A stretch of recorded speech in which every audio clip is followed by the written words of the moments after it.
guy's head off. If that movie was R, though... Oh boy, Still I would've feel a little sucked. bit of blood. Shit. Get the collider guy or corridor. Which one's the good one? James Corden? Corridor. No, corridor. The Toxin, special effects maybe? guys. No, Oh. shut the fuck up! I'm explaining what I mean. The corridor digital guys, the guys that critique all the fucking special effects. They have millions of views. Nobody knows them. Fuck y'all. No. No, I know. Dude, they didn't they just like they've been doing this stuff for a while, but they like really blew up just like They blew up in the past last year. year. Yeah. Yeah. They just put an Endgame video up that I want to go watch. I love watching them say the bad ones though. Even the bad movies were like, holy shit, this is actually a really good shot. Ooh, one of my favorite. They always talk about like, yo, even though this looks bad, look, like I like the technique they're using or whatever. One of my favorite reactions is I forgot exactly which one it was. I think it was for, what was the one that was really bad? Everybody hated not Cats. The other one from last year. Cats and Dogs. Yeah, Cats and Dogs. Whatever. Anyway, one of them which goes, oh my god, oh. I was like, yeah, that's about right. So what movie is that? The one that everyone hates from last It year. was something. It's something just from special effects wise, like from the trailers. Maybe it was Sonic. It might have been Uncut Sonic. Gems. It might have been Yeah, Sonic. all those crazy cool CG effects and Uncut Gems. Yeah, Adam Sandler was even in the movie. He was all CG. Welcome to Blue There's Movie a cut. Podcast. Fuck you. Hostile from the get-go. All right. Episode number 47. I start most episodes by saying "fuck you," It's Yeah, like but usually it's directed to me, not just the in case. audience. Fuck you. No, fuck you. Just for all the kids out there that think Kappa is a.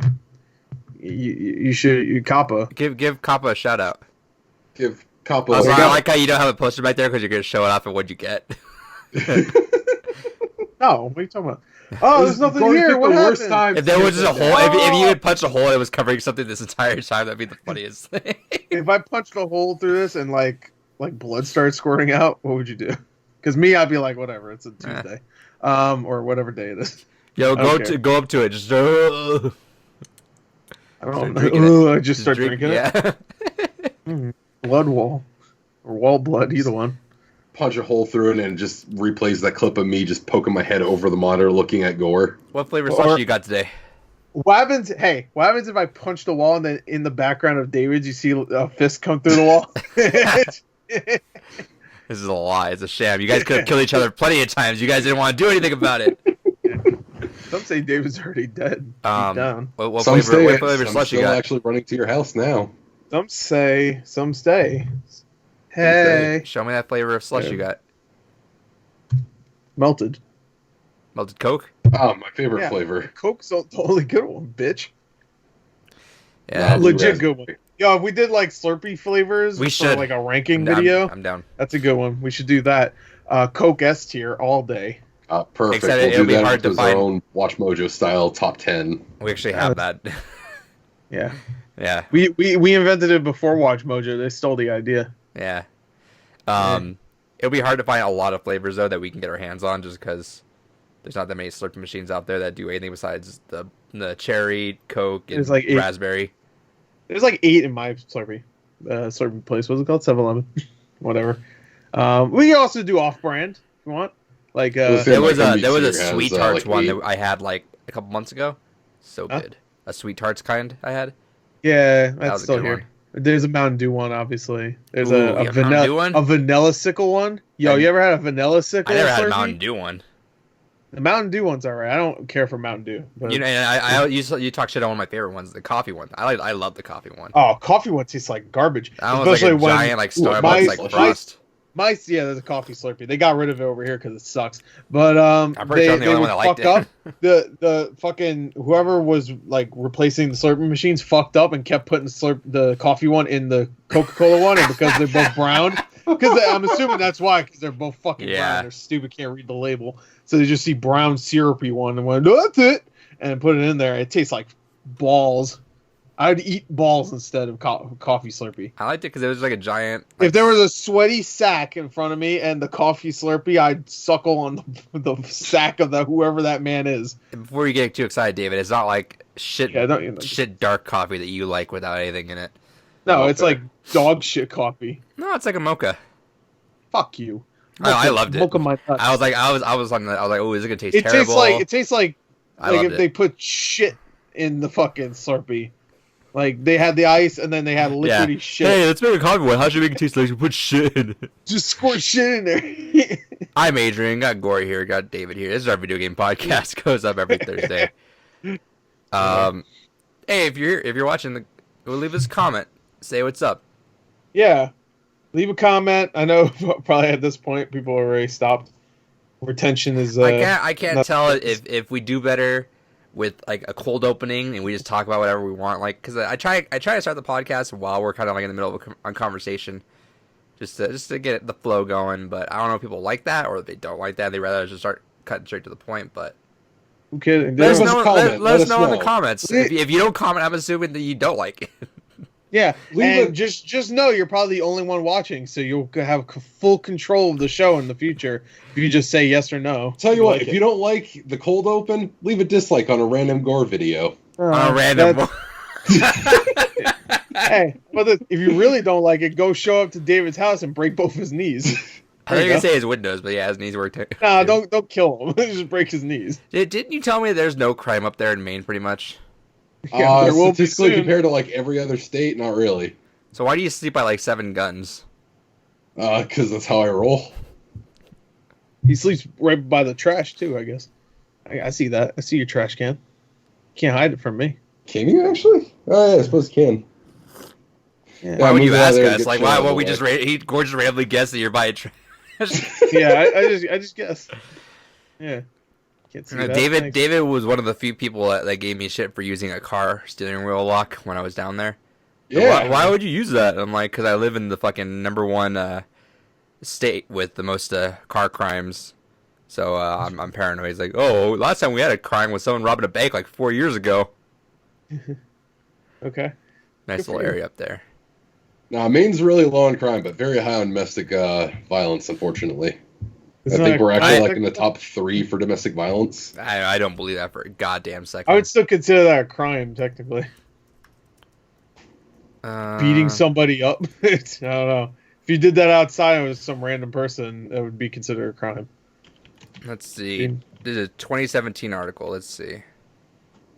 Who cares? You're what are we doing? You're not Nevada, even... Oklahoma, South Carolina. All right, what you guys play this week? you're not in this top 10, you biggest liar in the planet. Yeah. I can imagine you in a wife beater, actually. Which one? Both of you. Well, Adrian wasn't a wife beater before, so like I remember. I think the E3 podcast we did, he was in a wife beater. I had some sleeveless one. I forget what shirt I was wearing. Well, yeah, that's a wife beater. I take that back. Apparently, Alaska's the highest in. Yeah, you're not even in top 10. In fact, my state's higher than yours. Yes, that's because we don't have a population. Shut up. Well, what's the population of Maine? What David means where he lives in Maine. Actually, that's probably true then. Which is like 20 miles in the fucking ground somewhere because he's a mole man. we only have 700,000 more people than you, Maine. David. Huh? We only have 700,000 more people than you in our whole state. Yeah.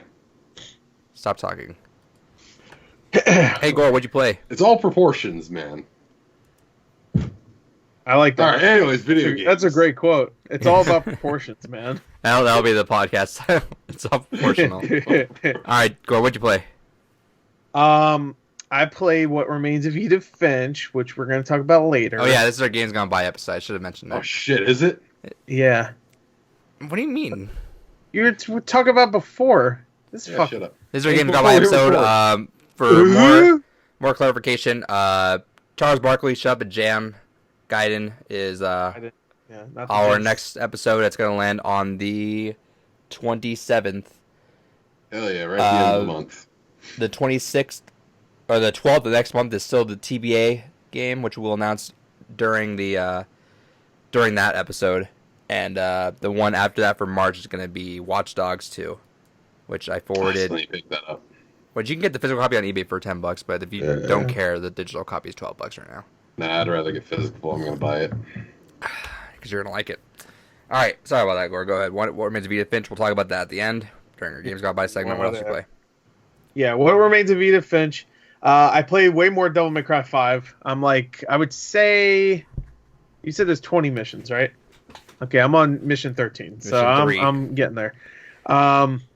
Really fun, damn good game. Definitely need to play something else after this. That's not a fucking action game, though. I mean, What Remains of Edith Finch wasn't an action game. See, that's where I'm at. It was also about an hour and a half long, so that's where I am with a lot of this. I'm just like, ooh, I need a little bit of a break from. I played God of War, and then that. I mean, they're two different types of action games, I guess. But yeah. So I played more Devil May Cry 5. Great. I got up to Dante finally. Dante's great. Style switching, of course, is still fun. Yeah. I tend to stick with Trickster because I just like the maneuverability. Agreed. Being able to dash away and stuff. But yeah, because like I was talking about when we were talking about it last week, is just, playing Nero and having none of that mobility really fucking hinders what you can do when you start to get surrounded. And holy shit, it's so invaluable to have that extra maneuverability. Yeah, and like even V has that maneuverability with the bird guy. I forgot his name. When you can like fly around. And shit. And if he's not fighting too. So. Yeah, and if he's not fighting, he can like do the little fly across the ground. Yeah. Dante's really fun. But besides that, like everything else has been stuff I've pretty much already played before. Every mission pretty much has a boss fight in it, which is fun. I guess you could say that for most Devil May Cry games, though. Good shit. I do want to play Devil May Cry 3 again when it comes out on Switch. Now, that one has the style switching, which didn't really have before, right? Correct. What would you have to do? You have to go to the pause menu to switch it, right? Or something? Yeah. I haven't played that since it came out. And I think it also has complete weapon switching, which before you would have to choose what weapons. You could only pick 4 weapons to go into it with, and then could only change between missions. Yeah. Now, that update, is that coming to just the Switch version? I think so, yeah. I don't really want to play it. You're ready to buy it again. I have it on I have the DMC collection on both 360 and Xbox One. And on Switch soon. Well, not the collection. I only buy 3. It's not like I really want to play the first one again. I definitely don't want to play the second one again. But if I want to play the first one again, I can just play it on Xbox. Yeah. Those games aren't... I don't like playing action games on the go. Like, Zelda was different. Zelda was way more calm. Yeah, Zelda's not really like action. I mean, it is in the sense of like, what the fuck else would you call it other than like an action RPG? But it's not really like a Devil May Cry or a God of War. Yeah, but with like action games, I don't want to fucking like play like that. I want to play on a screen. Yeah, one, a little big boy. But I mean, you can. I know, but what's the point of playing on Switch? You get less good. Might as well play on Xbox. Get less of the pre-frames. That's good. Yeah, you get less frames. You get more problems because Switch has the processor of a computer from the early 800s. I meant the 80s. I don't know why I say 800s. But, yeah, it's fun. It's a fun game. Besides that, I started Final Fantasy VII again. It's been a very long time since I played it. And I'm playing now on Xbox, which I should be playing on Switch, but I'm already playing something else on Switch, and I don't want to fucking double dip with 2 games on my Switch right now, because I like to have the other game I'm playing just in the background. Yeah. Play it for 20 minutes or whatever, which is pretty much what I'm doing with the Somnium Files at this point. But yeah, Final Fantasy VII, I'm about 2 hours in, I would say. It's really good. It holds up. I'm actually surprised by how much I remember from the beginning. So, good stuff so far. Besides that, I think that's it. Pretty much it. All right, David. So I've been sick as fuck since the last episode. Hell so I've yeah, not really been doing. So sick. So I've been pretty much taking it easy. Just been playing House and Fata Morgana. Got the last 2 endings I was missing, which then opens up all the other side. Which, by the way, I just think they fell apart with those endings, so I'm just gonna have to knock it down. It wasn't my favorite game last year. Man. Actually, no. The endings were fantastic. Yeah, idiot. Adrian the doofus. Fix your mic. You fix your mic. Look at your headset. It's coming apart. Yeah, that happens when you hit it with a chair multiple times. Wait, what? Should be the other way. He ran over it. No, that's not hitting it. It's literally what it's called when you hit someone with a car. No, you run. No. Okay. Gordon, I like it the way you Gordon. run him over. It's called hitting. Yeah. Oh, yeah, I mean, If he same goes thing. under the wheels, that's not hitting him with a car. That's you hit him, and then you, in the process of hitting him, also ran him over. I like the idea that Gorge is like, oh, he hit it with a chair. I mean, just fucking just. Yeah, so I'm like, what the fuck? You hit him with a chair, ran him over. It went onto the wheels. All right. Anyway, so you got that. You like that. Yeah, so I'm playing through all these other side content now, which they add in like 7 other stories, some of which are exclusive actually to the PS4 version, and they range in size. So like the main game itself was like 35 hours if you're not like me and you kind of take a little bit to just read through everything, listen to the music. I think I put in like 42 hours to go through the whole story, main story. And then the side content ranges anywhere from like 10 minutes to 8 hours for each thing. So I'm working on 100%ing that game, but still so far definitely my favorite game from last year. But again, now that I'm feeling better, I'll be able to actually focus on Devil May Cry, and that might get bumped up a bit more. Then just grinding out, leveling up my crafting classes in 14. That's about it. Cool. Good. I'm glad. I'm just very glad. Glad it was quick, so Adrian can get through his quick, and then we can do the game pickups quick, and then we can get to the stuff quick. We can end this podcast in less than fucking 3 hours. Well, So we'd be able to also go through it quicker if you'd actually show up earlier than fucking. Oh yeah, I'm here. I was on an hour ago waiting for you two. So I've been here from the beginning waiting for you two. So don't fucking talk to me. I was here. I'll fucking talk to you all. I was on here an hour ago. It's about dialogue. I talk to you. You talk to me. That's what this podcast I was the only one. I was the only one talking to you. Have a podcast. It's two I was people. look at the chat. I was the only one talking. To each other. Just the fuck up with your goofy ass face. Shut Shut the fuck up. dumbass motherfucker. His goofy ass face.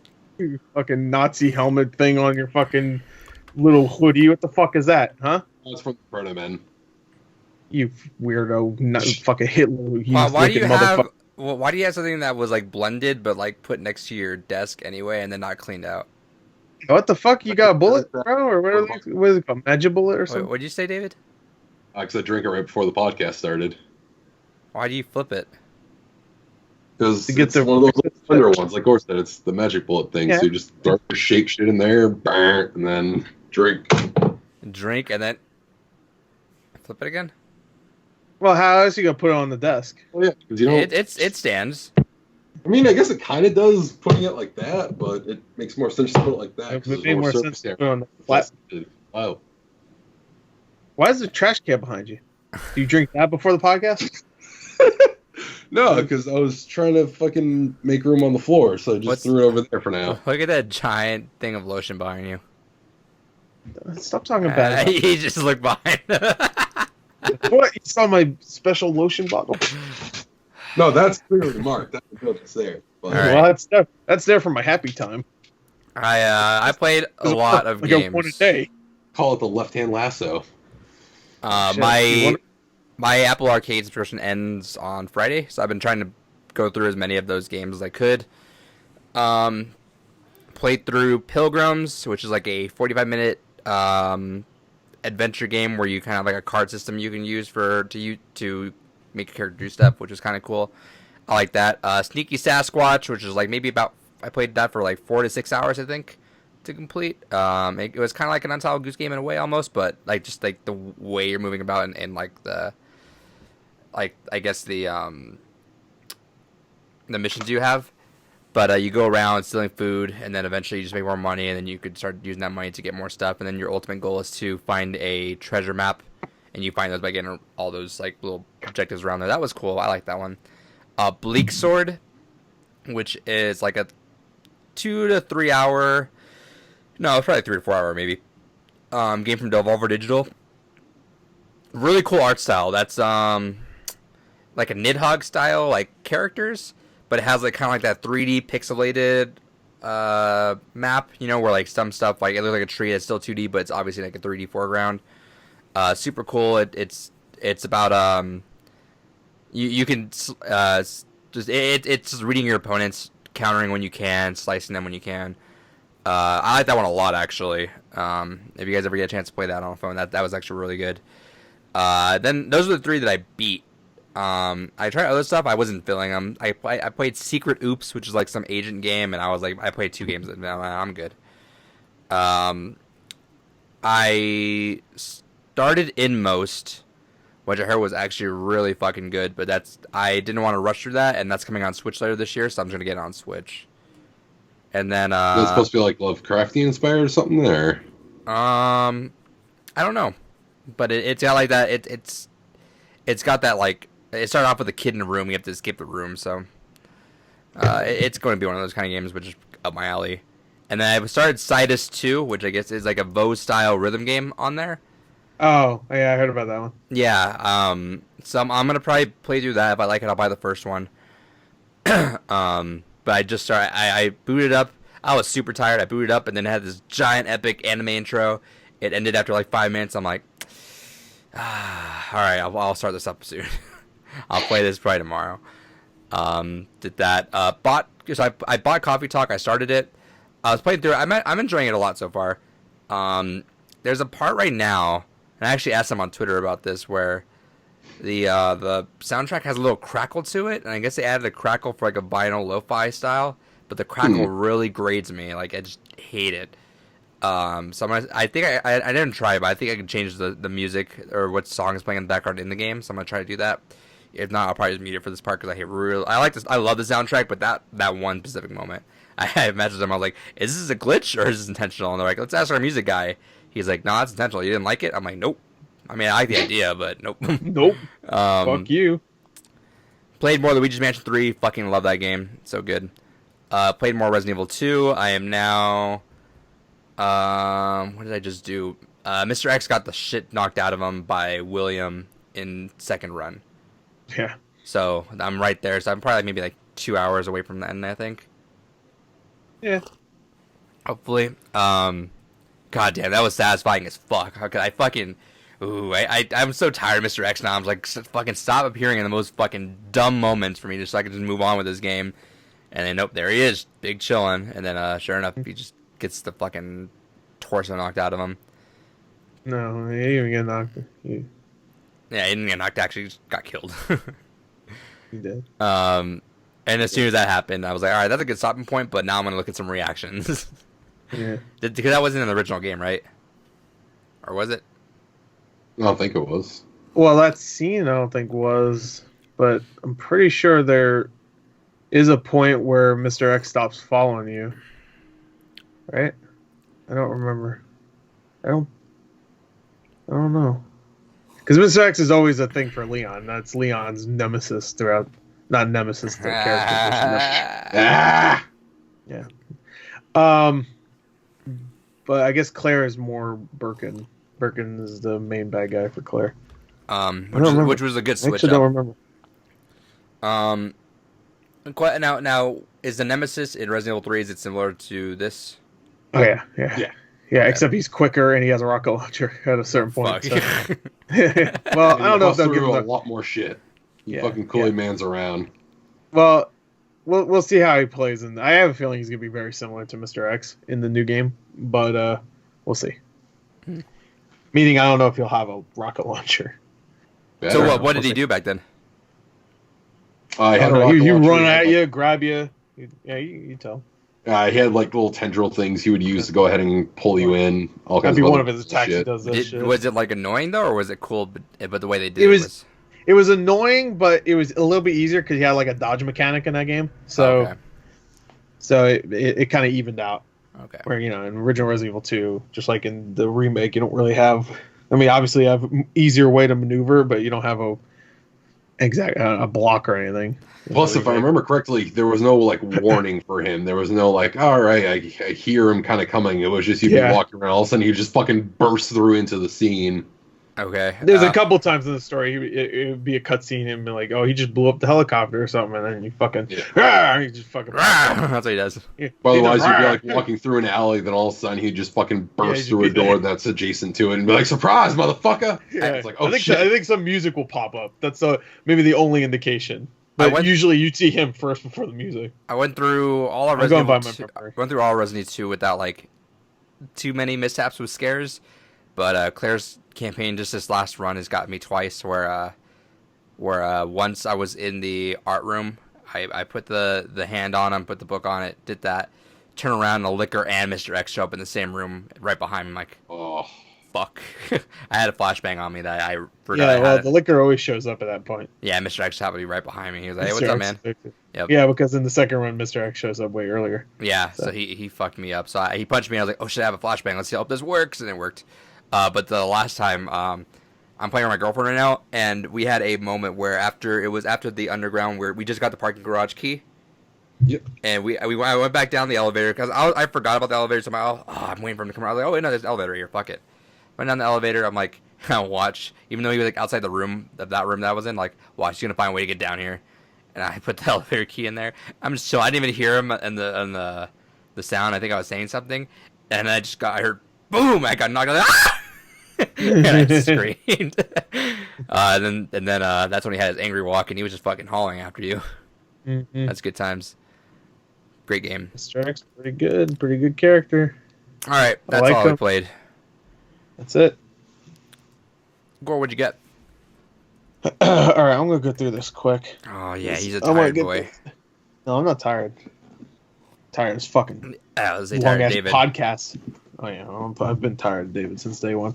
Yeah, at least he does not. Well, he knows. They had this on sale at the Blizzard site. I'm sure you probably saw this. I did. And I was like, no? I haven't looked at there. I was on Wario 64, so I figured you'd see it. But I got it. It was $80. I got this fucking Lucio headset. Oh, nice. It was how much? It was $80. It's like a $200 headset. Here it is. Is that still on there right now? It might be. There it is. I don't have it on now because I haven't really set it up. Because I got it today. And nice. I took it out of the box. How long ago did you get that? Today. No, I mean, when did you order it?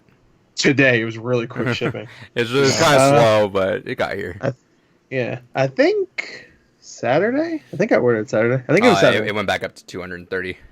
Oh, I figured you saw it because it was like Wario 64 and the other one, Cheap Ass Gamer. No, sometimes I miss it just because I leave my phone for a while and then it just stacks up with all the fucking notifications I get. That's a really good headset too. Supposedly it has all these buzzwords. Fucking it has a jigga-wizzy bizzies and flappadoodles. I don't know. Fucking it's nice. If you see it will go on sale again. So just let me know if you see it again. Probably. I'm sure it will. That's nice, Lucio baby. How's it feel though? Play him. Feels like shit. No. Actually, I haven't really put it on. I put it on once. Let me see. Oh, I hate it. Oh, that's his jam. Feel the I feel like Lucio. Yeah, run on your wall. I'm gonna drop some turds. If you run on your wall right now, the beat. He can't. I'm gonna smoke some bongs. That's what they do, right? Weed smokers. Hey, put those on and run on your wall, and we'll go viral. Oh, put them on at the same time? No, and run on your wall. We'll go viral. No, that's okay. What would you do if you tried doing that? Just snap when you just... I'm gonna break my legs. I snap both of them, and then I now cry. You combined it with the Tracer mask, and you just have Trace Cario. No, that's the worst thing I ever heard. Now, if you said put the Genji mask on, because I also got that one, then you'd be like, I don't know. Put all three on. Gengio. Gengio. Anyway, I got those. I figured even if I don't like them, I could just sell them.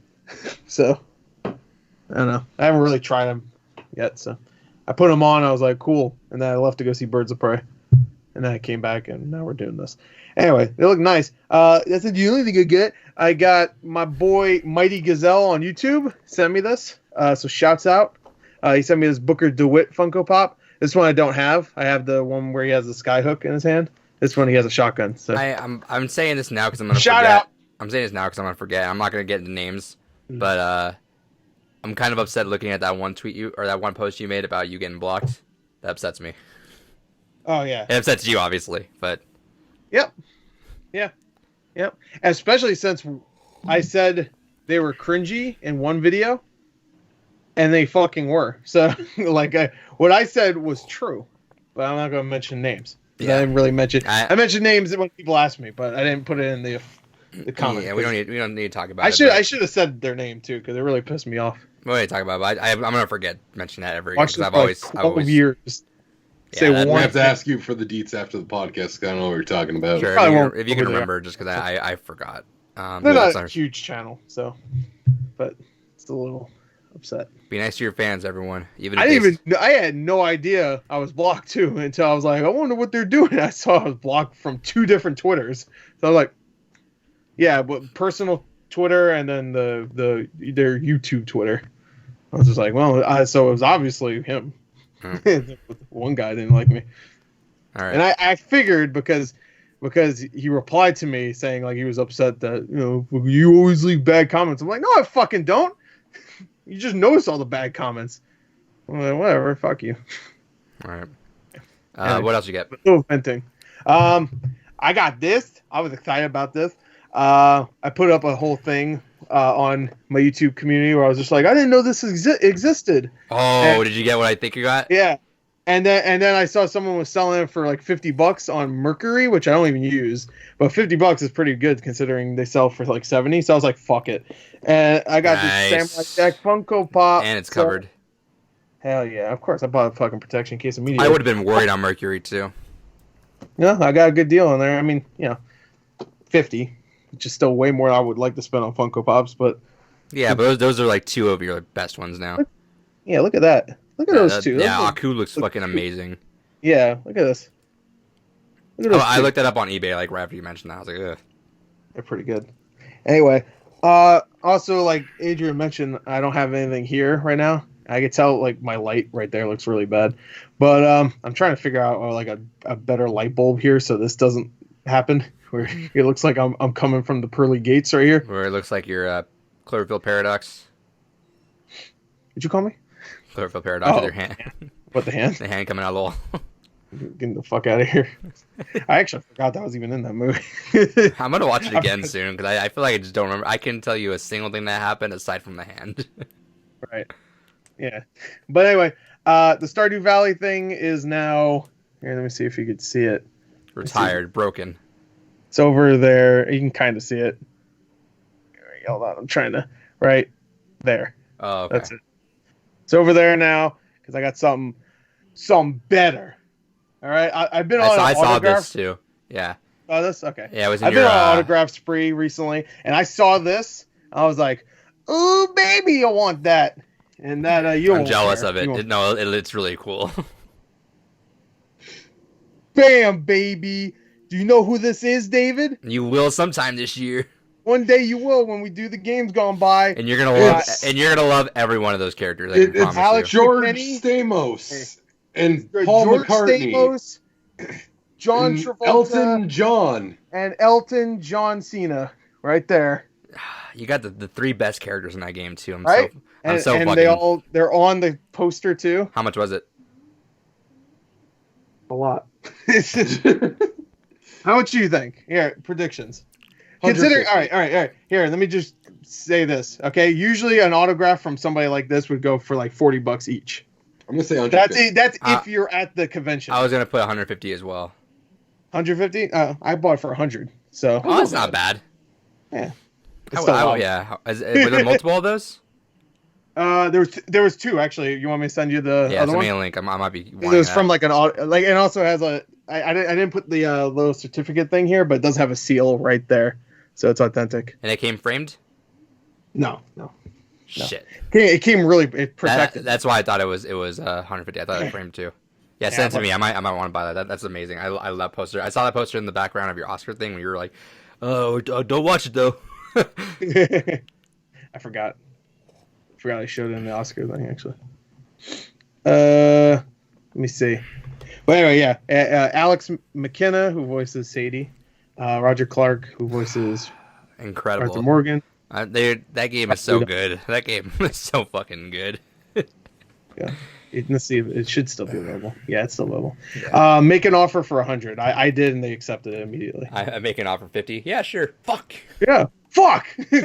Do 90. And they accept it immediately. See if they'll do 90 for you. Yeah, send it to me. I'm in the process of getting another job, but if it's there when I'm moved over. Oh. Cut this part out of the podcast. So nobody snags it. But, yeah, there was 2, so. If someone else really wants it, I'm assuming there was just 2 people went up and fucking, hey, you can sign this, and then somebody else came up and like, hey, you can sign this, and then I sold them. That's such a good poster. Yeah. Fuck. Anyway, so there you go. That's all I got. Yeah. That's it. All right, David. I also should say I also had a BioShock thing, but I figured I wouldn't show it here because I don't think any of you two would care. Put that poster up. I fucking love Bioshock. What the hell are you talking about? Yeah, it's also hung up on my wall. Put that poster up, Gore. Oh, you mean this one? Yeah. Yeah, your new poster. Put it up. It's a little hard. I didn't have nails, so I had to use thumbtacks, which is really annoying. So let me see if I can fucking get. Hey, talk about it. Talk about your thing. All right. So, what I picked up this week, Steam went ahead and put soundtracks independently now of all games on there, and had a soundtrack sale. So I started picking up a few of those. To start with, I picked up the promotional song for Guilty Gear Strive. Damn, I guess he really doesn't like that game. Go ahead. It's really hard to put these fucking up because they have this shitty. Just get those sticky things that you just. I know, but I didn't have any. I wanted to hang it up too, and all I had was thumbtacks. I got around. How hard is it to go to a store and get the sticky things? Fuck off. All right, whatever. I don't want this to fall too, just in case. Yeah, no, don't do it. Never mind. Yeah, no. I'll do this. I just don't want to put the sticky things on it. I don't have them. But what are you talking about? The sticky things are great. That's how I hang all my shit. Yeah, but it always worries me. Why does it worry you? They're sticky. Don't be sticky. That's bad. All right, continue, David. And then I picked up all 5 components of the House in Fata Morgana soundtrack on Steam. And I might bite the bullet and get the Devil May Cry 5 soundtrack as well here. I'm still eyeballing it, contemplating if I want to drop the $15 for it. And aside from that, digitally, as we were talking about earlier, picked up the Division 2, so we can all play something other than fucking Overwatch. And physically, the Yakuza Remastered Collection. Oh my god! Yeah, which one of the things I think is kind of neat but kind of weird is that because Yakuza 5 never came stateside, they actually gave you a PS3 case for Yakuza 5, so for some reason you wanted to have all the cases for the games at least, you could go ahead and still have a Yakuza 5 case on your shelf, which actually I think is kind of a neat little touch that they put that thought into it, but kind of fucking weird. But either way, yeah, that's what I got. I think that's cool. I saw that. I was like, oh yeah, because everybody really wanted it physical and never came to America physical. So now, until you're now, going for that full collection, which I am. Disc, but I just need to get Yakuza 2, and I need to get the zombie game that they had a while back for PS3. Dead Souls. I think it's called Dead Souls. Yeah, I think it is too. That was my first Yakuza game, and the last. Until a game's gone by at some point. House of Fata Morgana, is that did you open it? Yeah, because I've been playing on a PS4. Yeah, it's rare. Okay, because I see one on eBay right now that I kind of want to grab for $60. That's a fair price. Because you paid $50, right? New? Yeah, I paid like $40, $50. All I did was open it and play it and put it back. Yeah, I might make a sealed copy. I think is like 100 or something. I'm pretty sure that one went up pretty quickly. Yeah, I still kick myself for not getting the collector's edition. Granted, I had no idea I was going to love it as much as I fucking ended up loving it, but highly recommend it. Fucking great game. I'm gonna make an offer 45. If he takes it, I'll take that. I want to play that, but I think I'll do Steins Gate first. Well, I have to finish the song. I was gonna say, yeah, definitely finish That might. I's a little bit different. Once I'm finished this one, I might start up. I don't know. Do you think I should start Steins Gates or after that? Because you've at least been playing through so. I's really good. I'll say I don't know how House in Fata Morgana is like when it comes to super gameplay. Fucking grimdark and. Oh yeah, no, I know that you said that, but I meant like gameplay wise. Is there actual? No, it's just a visual novel. It's just straight up visual novel. There is like in the 40 2 hours I played, there's only like 6 instances where you make choices that matter to the story.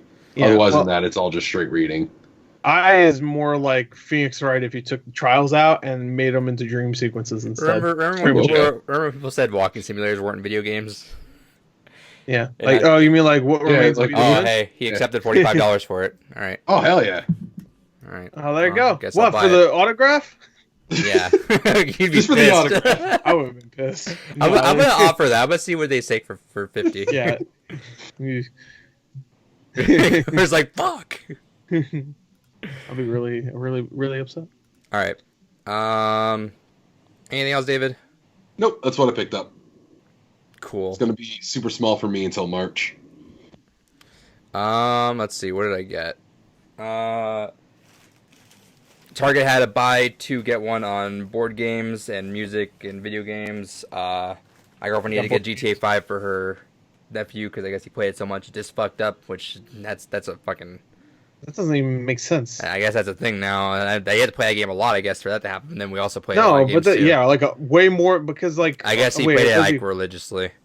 PS4 or Xbox One? And Xbox. But Still Blu-ray. Doesn't the disc not I don't even know. spin It just in doesn't. Xbox? It doesn't work. She didn't understand either. She's like, all right, whatever, I'll get it. It's a Blu-ray also. Yeah. Personally, Might be a fake Blu-ray, but personally, I think it might have been right when he said that, the first thing that popped in my head was like, oh, I bet you he could be telling the truth. But I was like, I'm sure he might also be just like saying that because he wants shark cards because that's why GTA 5 sells so much. People just keep buying the physical copies for the shark cards, which is bullshit. That's a fucking cheat. That's probably it then. That's probably why. He just didn't want to say shark cards. He's like, oh, my game broke. Because that doesn't make any sense. You can have a giant gash on one of them, and as long as it reads it once, it's fine. And installs because it doesn't spin in the fucking console. It just reads it, and then like, oh, you have it. Yeah, it's and in then, there. And I told her, why don't you just buy it from digitally? And I guess his family isn't cool with him putting card stuff in there. But I'm like, well, it doesn't really the same thing. And whatever. I was like, whatever. It benefited me because I wanted to get some board games. So I got Monopoly Speed. It says play the game and finish in under 10 minutes. I really wanted to get the fucking... There's an Amazon exclusive called Monopoly Longest Game Ever Edition, which is just a Monopoly board, but it's twice. It has another Monopoly board inside the Monopoly board. Oh, God. And they're like, yeah, these games take like 4 or 6 hours. I'm like, well, I'm never going to play it. 4 or 6 hours? Yeah. Even That's like a normal... It might have been longer. It said something like that. But I was like, oh, I would love to play it. I'm never going to play it, but I would love to have it.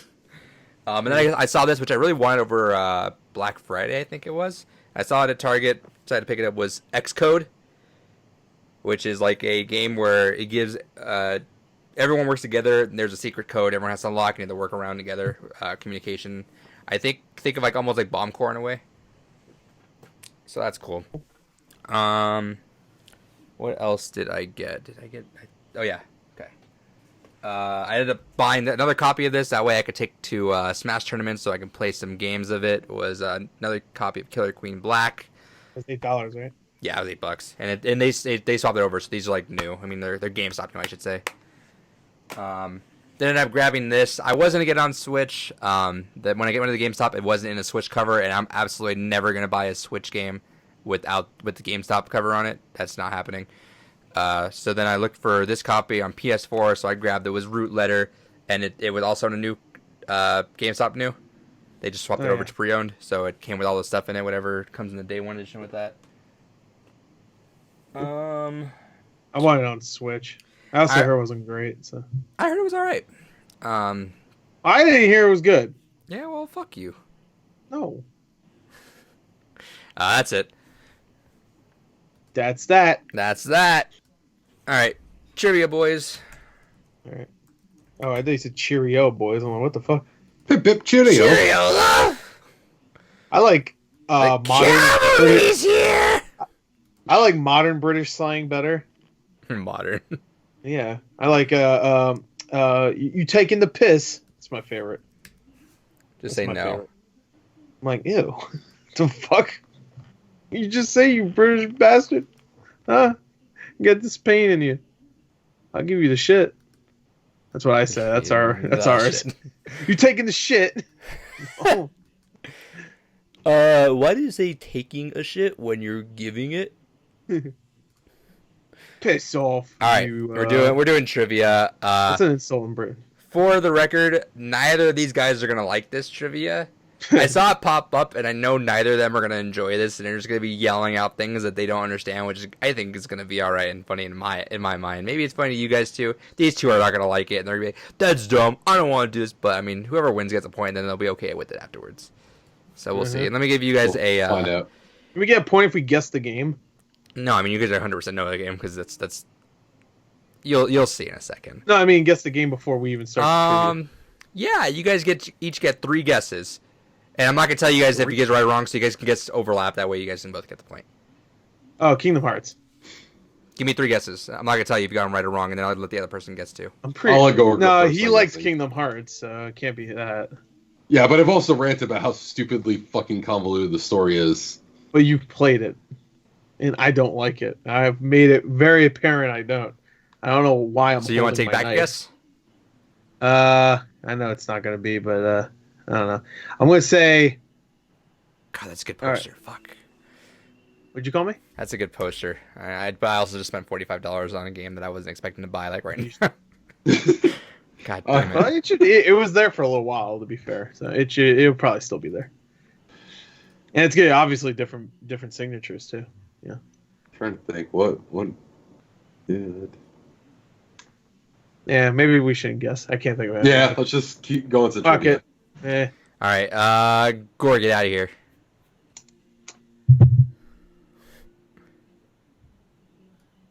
All right, I'm gonna send you this picture, David. Oh, these. I always love these. And I'm gonna screen record this, and I'll put this in here as well. So let's see. I'm not gonna go through the effort of putting this in screen share because too much effort. Quick play. Or quick player, I should say. Screen recording.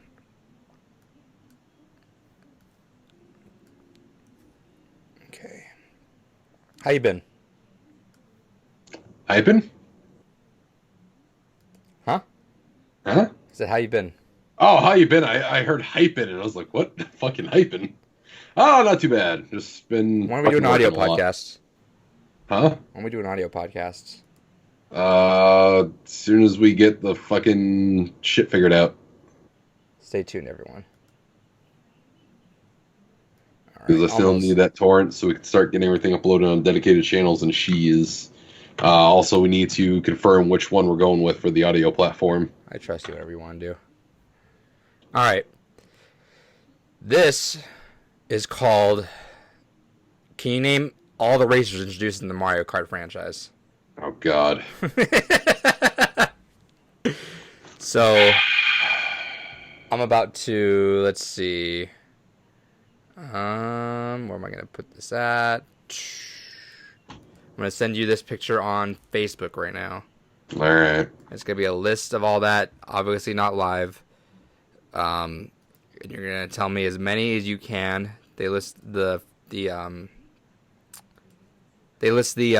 games, as the fans can see right now. They list all the games that they could potentially, or they were introduced in, I should say.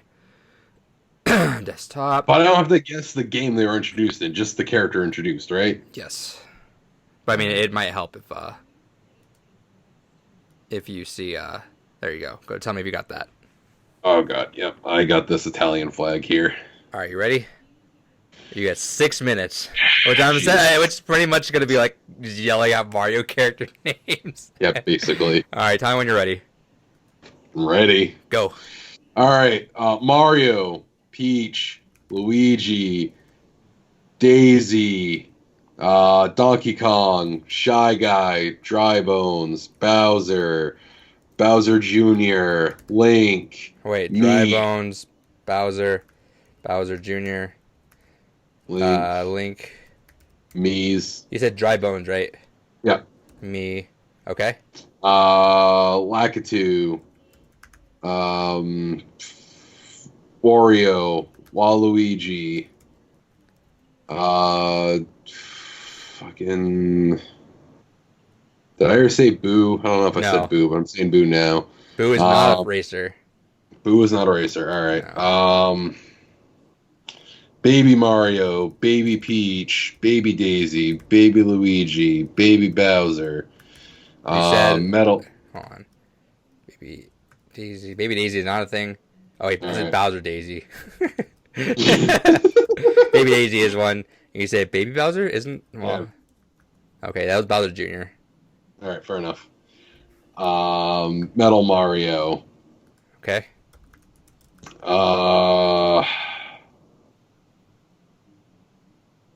Shit. You got, okay. There's 4 from the original Super Mario Kart there. You're missing over half of the Double Dash crew. Missing all the Mario Kart arcade GPs. Missing 1 from Mario Kart DS. Rosalina. Rosalina, there you go. Okay. You're missing 2 more from Mario Kart Wii. You're missing 2 from Mario Kart 7. You're missing pretty much everyone from Mario Kart 8. Except for Link. Yeah, because I don't play Mario Kart. Shit. Yeah, 4 minutes. You're 21. No, you're 20 out of 54. You said someone that you did not mention. Huh? You said someone that you did not mention, so I'm not going to give you that point until you mention them. Which you're not going to get it, so don't worry about it.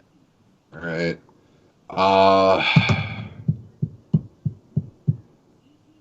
I don't think Diddy Kong was in any of them because he had his own racing game, but I'll say it Diddy anyways. Kong was in Double Dash.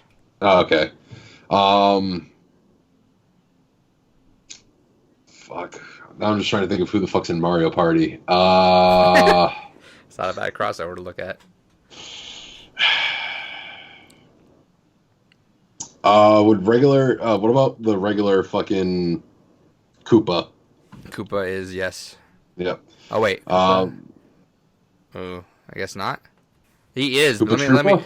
There you go. I think that was probably gonna say. Let's see. Koopa Troopa. Yep. Okay, there you go. Yep. Goomba. Goomba. Let's see. Nope. What about the little fucking stars? Did that get its own racing thing? Luma? Luma's not in there now. All right. 2.5 minutes. King K. Rool? I don't believe he is. Nope. All right. Shit. Oh, what the fuck? What about the Koopalings there? Fucking. Oh shit! Or You gotta say their names, baby. Was it like Frankie? Lopez? Nope. That I can tell you right now. That's 8 that you're missing in Mario Kart 8 right now. Yeah, Nope. yeah, they're I think classic. Like, isn't Beethoven one of them? Nope. Remember, they're in Smash too. Lenny. There you go. There's Lenny's one. Wait, what the fuck? I could have sworn Beethoven was one of them. Nope. What the fuck? Why is Ludwig? That's it. Ludwig. What Yeah. the fuck? Why is it not popping up? Keep talking, and I'm gonna figure this out. Lenny. Ludwig. Isn't Ritz one of them? No. Shit. Shit, I don't know what they're all called. I don't- You know what? Was it Lenny? Isn't it? Keep going. Just keep going. N-N-E-Y? Yeah. I'm gonna keep looking at this. All right. Fuck.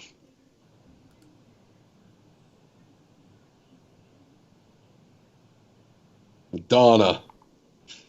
Donna. Oh, fuck.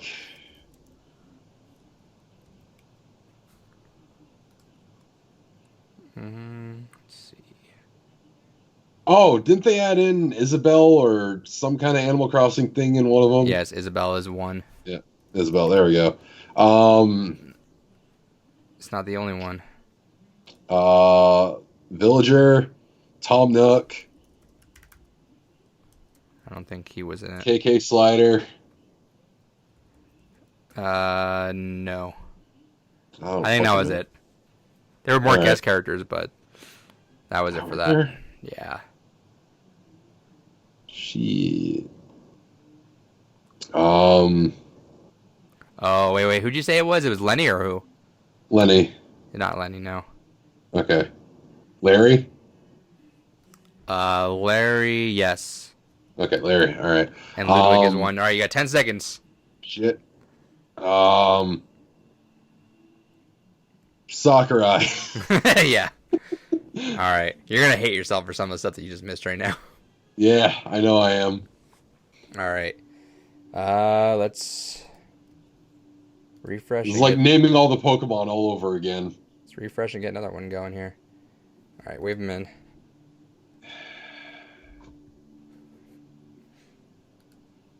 This was horse shit. Oh, yeah? Yeah, David hated it. Yeah. Which you will too, don't worry. How many did you get right? You want to know? Sure. I believe 26 out of 54. Jesus. Okay. What is it? This is, can you name all the Mario Kart characters that have ever been introduced in the Mario Kart franchise? Which eventually just boils down to just yell Mario characters until they're all right. Wait, say it one more time. Just yell Mario characters until you're right with them all. I sent you a picture of them, so that lists about how many characters were introduced in each franchise. David missed a large chunk knowing the characters, but not knowing any of their names. But let's see how you do. Tell me when you're ready. Okay. All right, and go. Okay. Mario, Luigi, Princess Peach, Daisy, Toad, Yoshi, Luigi again. No, Waluigi. The other Luigi. I mean, the other guy, Wario. Baby Mario, Baby Luigi. Okay, now Bowser Jr., Bowser. Donkey Kong, Diddy Kong. Master Chief. No. Link. He was in the last one. Was Sonic ever in one? No, I don't think so. There were guest characters. Wait, how much time do I have? Yeah, 5 more minutes. Oh, okay. You're at 15 out of 54. Okay, I'm trying to imagine what our characters You're there missing, aside from Link, you're missing everyone else in Mario Kart 8, all of Mario Kart 7, Mario Kart Wii, Mario Kart DS, and half of Double Dash. All right, I'm going to the Bones guy, Boner. Dry Bones. What's his name? Dry Bones. Thank you. Krampus.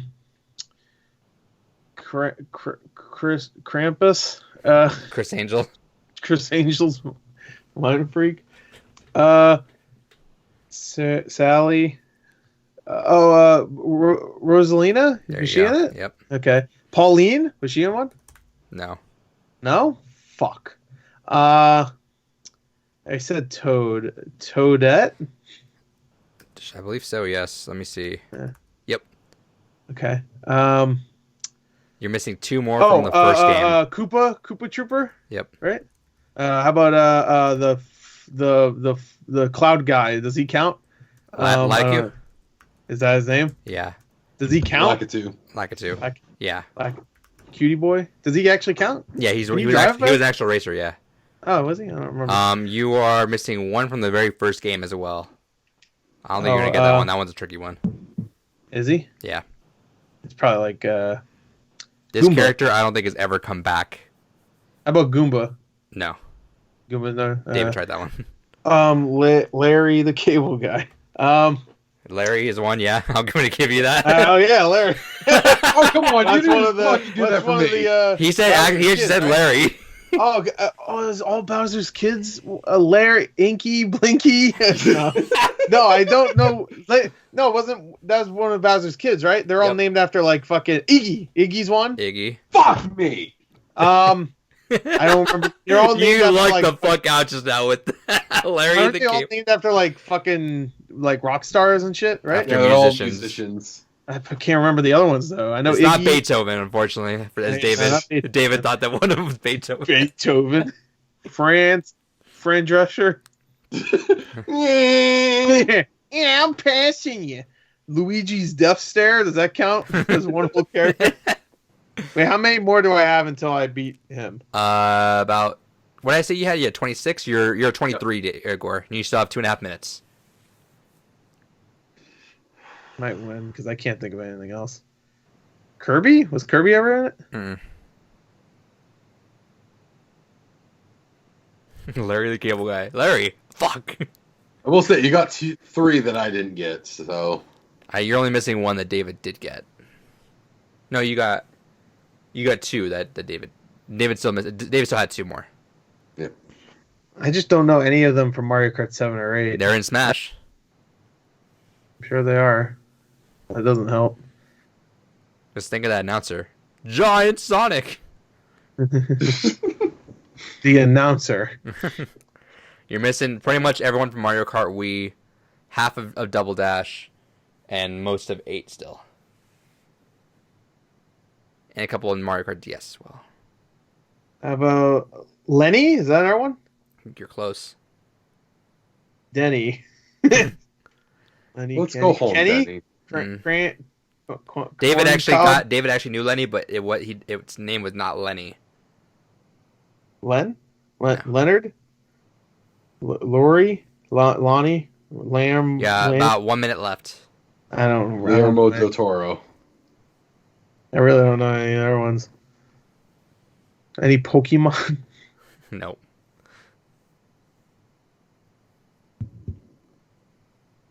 Professor Oak. Travis I don't Touchdown. remember any of the Bowser kids' names. You're missing about half of Double Dash too, if that helps. I know. I can't remember what I said. Really. Doesn't matter. Don't even Double say. Dash, you had Waluigi, Baby Mario, Baby Yeah, Luigi, yeah. Bowser Jr., Daisy, Diddy Kong, and Toadette. Remember, and they had partners too. I know, but like.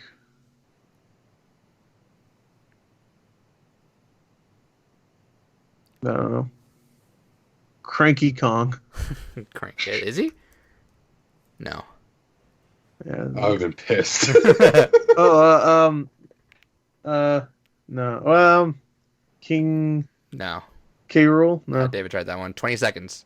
Sorry, I'm naming off whatever you got. It doesn't matter. That's just going to distract me.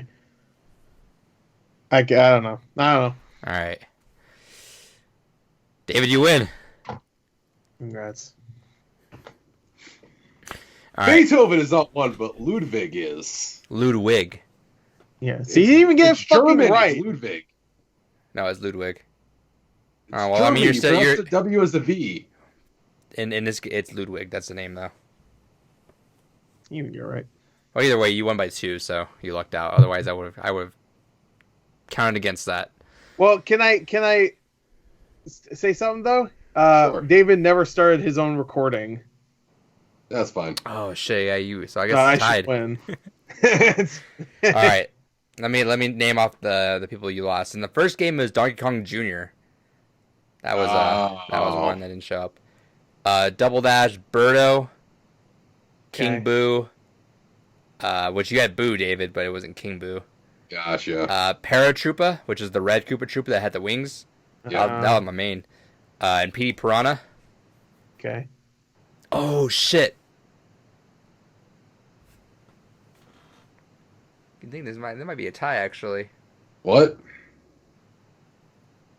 Why?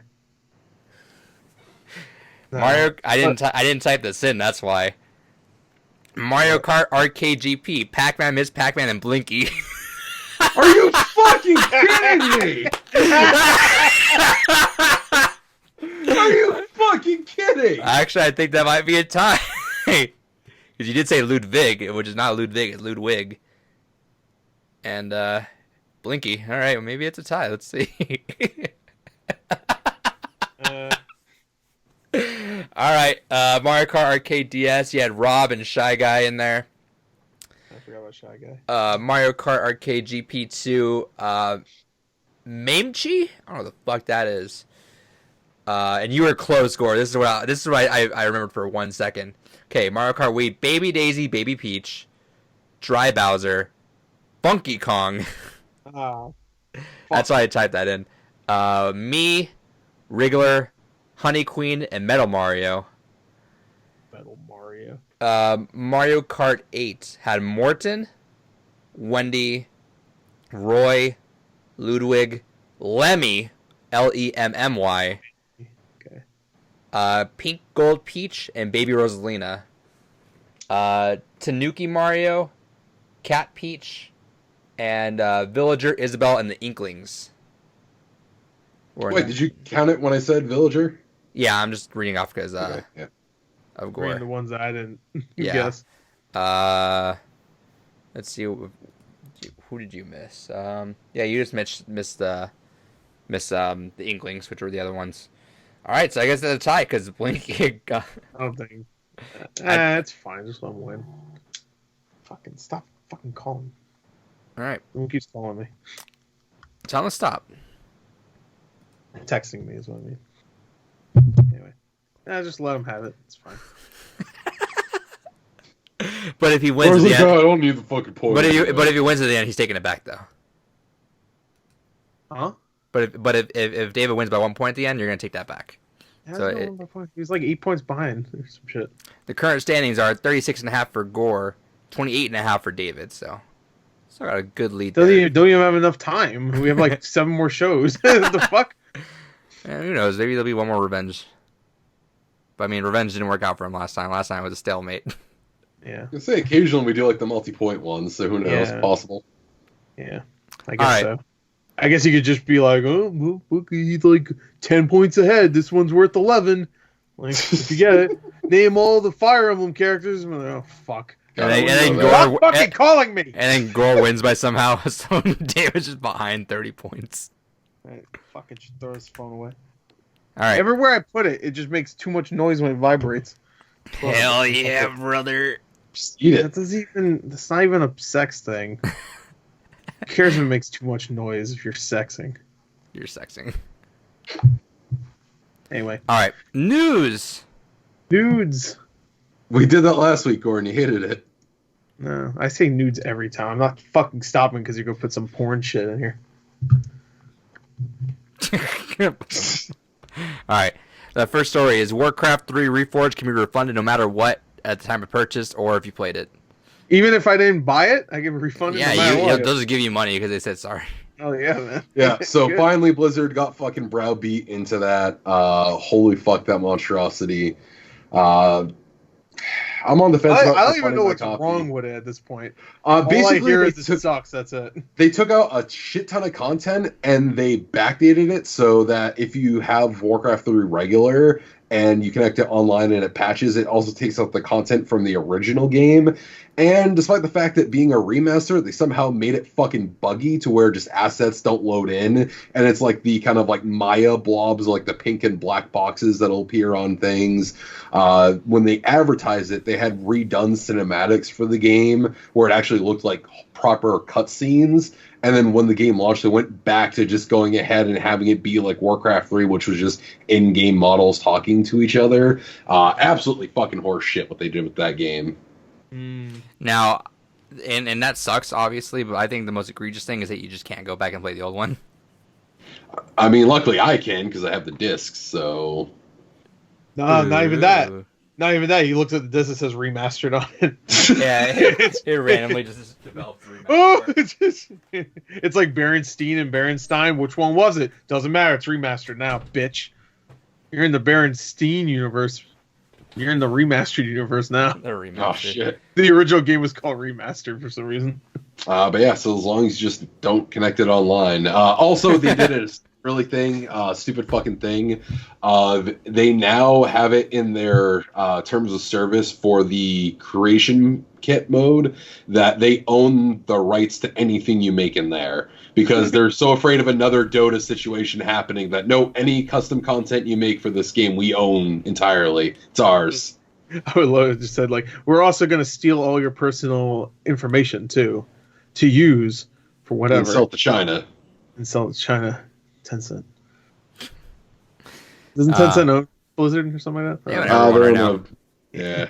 They own Terminator. I know that. Every time I saw a trailer, it'd say Tencent. I'm like, before I even see one Terminator yet, I'm like, fuck. Anyway, that's probably why Terminator's in everything. Because China owns everything. Or, I'm sorry, Tencent owns everything. Yeah, well, same thing. Well, it might as well. Tencent owns China. Did you know that? All right. But yeah, so that's Warcraft 3 Reforged. That's a clusterfuck. Oh, well. Oh, Fuck Blizzard. Reforged. That's I'm right. never Sorry. giving Blizzard money again. I forgot they called it. As we something play like Overwatch after this somehow. that. Fucking stupid. No, it doesn't mean I'm giving him money anymore. I'm not buying Overwatch 2. I won't buy Diablo 4. Yes, I you don't will. care You're what absolutely else. buying Overwatch 2. I am not buying Overwatch I don't 2. care. They have to come and murder my kids that I don't even have. And I'll for me still to consider fucking- it. And I'll still buy it. I even consider it. You're going to get Overwatch 2 because you don't want to play with the boys. If they could be murdering my kids right in front Gore of me, doesn't give and a if shit the about pre-order story mode goes stuff. up at the same time, then I'm going to Wait, what? Hold on. Did you hear what he just said? Yeah. Say it again. We literally talked about this on the podcast before, because Overwatch 2 is just going to be story mode shit, and Gore's like, I don't give a fuck about that. No, what? Yes! Literally! I can go back and find it, motherfucker! I've been asking for story mode stuff all the time. I don't know what the fuck he's even talking Literally about. every time there's a thing I'm there. gonna go back and find that episode, and I probably I'm said I gonna don't give give it a fuck to about- Adrian, so No, future no. Adrian can I think- put that fucking no. clip right in there. No, that's bullshit. I think what he's talking about is that I said that there's going to be like a lot of differences to it, where I think like it won't really matter about. No, you owning outright it. said you didn't give a shit Can I about any of finish, the story brother? mode stuff. No! Jesus. No! I did not say I No. want fucking story mode. There's no. I've been talking about story mode for that game for fucking 4 years. Don't even. Yeah. Every time you look at it, it's cinematic. It's And- like, I just and wish I it swear to was God, a story mode. I swear to God, if it's a clip where I'm obviously being a real funny guy, I'm gonna fucking be really upset. Well, good news, you're never a funny guy, so... Oh, I'm funnier than you stupid fuck. leave in the comments below who My you think glasses is funny. are better, too. Yeah, no, there's 0% chance Gore said that, I think, because literally ever since this game came out, Gore's like, I just want a Seriously, story I will mode. go back and find it, and I want future Adrian to fucking put it right here. If I didn't say the exact words that no one gives a crap about, or I don't care whatever he fucking said, I already forgot, then whatever he said, it's null and void. If I don't say exactly what he just said. And David resets to 0 points for this whole trip. Yeah. Yep. You're back to 0 now, fucker. See if you can catch up. That's for slander. There's no way in hell I said that. And also, we're all gonna buy Overwatch 2. I don't know what to tell you. I bought buying a it. bunch of garbage. You're gonna buy it because you're gonna play with the boys. You're having a good time with the boys, Oh, hanging yeah. out. No. Need to, I'm not he buying doesn't- Blizzard anything anymore. I don't give a Again, that's why I think that's what I said is because I don't think most people. I mean, nobody needs Overwatch 2 really if they just play the co-op. I mean the competitive, right? Oh, You right, don't that need is, it. huh? Never mind, I forgot. So Yeah, you David, don't David need still it. got the boys, and we'll look cooler with our cool costumes. Yeah, 'cause that's Yeah, literally well, the whole well, point of they- right? Overwatch 2 is it gets dedicated costumes and it gets fucking story mode. I want the story mode though. So Oh yeah, we're playing those story missions with the boys. I don't give a shit. as long as there's actually like story content in it, I just want cutscenes. I don't give a fuck. I love those cutscenes, baby. yeah, I really like those cutscenes. I want like a story. I want like I just want some lore. Also, that I have Overwatch to read. is Overwatch with Geoff Kaplan watching over and like talking about how he also disagrees with all the Hearthstone shit. I think that's the exemption to Blizzard stuff that I'm cool with supporting. I don't care. Nah, I'm not buying Blizzard anything anymore. You bought World of Warcraft 3 or the fuck so No, I didn't. Warcraft 3. You didn't buy it? Yeah, Warcraft 3 I did. Obviously, that's what I meant. Yeah, but that was pre-ordered like over a year ago before all this shit You happened. can Well, I cancel was your smart. pre-order. What the fuck does that mean? You can cancel your pre-order? What? Well, now I didn't know. It, I didn't know so. pre-order meant you're fucked. You have to buy it now. Well, actually, for Blizzard, yeah, it is that way. Once you pre-order it, they fucking hold on to it. Like, you can probably cancel it. There's no way you could get. You can get a refund for it after it's already. Well, out. now you can. There's no way in hell you could cancel the pre-order before the fucking game's even No, out. you couldn't. There's no way. I don't believe you. That didn't Nintendo win that case in Germany where they're just like, hey, you pre-order, we're not giving your money back. Yeah. Yeah, that's in Germany though. That's true. That's America, baby. Next story. America, we beat them 70-something freedom. years ago. We win. We win. We win. I saw Jojo Rabbit. You lost. All right. System Shock 3 team is no longer employed. Yeah. Oh, I didn't hear about RPGs. that. What? Yeah. You want to Oh, give is them the that getting details on that? canceled? That means? I don't even know most of the details. I just saw the kind of headline from it earlier. But yeah, no. Apparently, it was leaked that the entire team was laid off. Wow. All right. System Shock However, it's since been emerged, and this is from VideoGameChronicle.com. It's been emerged that at least a dozen senior System Shock 3 developers have left the studio in the last 5 months. That includes System Shock 3 writer and director, senior designer, lead programmer, QA lead, and senior environmental artist, and more, who have all updated their LinkedIn profiles to reflect their exit. Let's see. In December, one of the studio's former community managers said, "I know people are concerned about the state of the studio. I'd be lying if I said I wasn't worried as well." I think now it's that they need to find a potential publisher, but that's going to be very, very hard to do. Tencent, they'll buy it. Buy everything. Oh yeah, so Starbreeze held the publishing rights back to developers, and then now the developers gone, so we're kind of like... I mean, that game has to be pretty close to finish at this point, but that sucks for them. Yeah, that's what everyone was saying, is it's pretty rough. The post continued, it says, if Starbreeze had not gotten in crisis, I think we would have delivered something interesting with some fresh and innovative gameplay, but a much smaller game than what people were expecting, and inevitably disappointing for a sequel to such a beloved franchise. The post continued, those high expectations drove a lot of expensive experimentation, and we were a small team and knew we couldn't compete with those current immersive simulations in production value and breadth. So we had to be creative and clever and weird. And we were on our way to make something unique and possibly fun, but probably not what the audience was hungry for. Ooh. Ooh. Damn, they even talk shit about the game. Yeah, so it sounds like they were all kind of like... I mean, the original System Shocks were pretty much... I mean, it's pretty much what BioShock is. Yeah, they were phenomenal, but the way they made it sound like... They made it sound like it was going to be, like, linear as fuck. Because that's not what System Shock is. Right. Definitely not. Or exploring and stuff. I haven't played System Shock in a very long time. That sucks, but then again, I wish it came. It's kind of just what you do when you go into a franchise that's been vacant for so long. You're gonna have all those expectations on you, and I think that's a dangerous game to play. I think that's also smart why they're doing Half-Life Alyx, because doing Half-Life 3, and they mentioned this in the interview with Geoff Keighley, it's like doing Half-Life 3 out the gate. It's gonna be just so hard, right? Just you got everyone looking at you, so doing Half-Life Alyx is a good way to be like, all right, here's the introduction. Let's see how people are feeling, how we're doing this, and then we'll go to Half-Life 3. Sure. I still think Half-Life 3 will have all eyes on gameplay.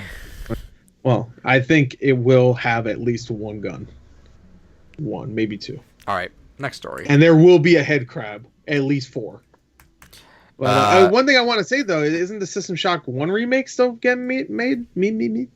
And I think that's a different team, though, because that was like a... I think it was a different team, right? I'm not sure about that. Because I think that was Kickstarted. I could be wrong. I think it was Kickstarted. It was, yeah.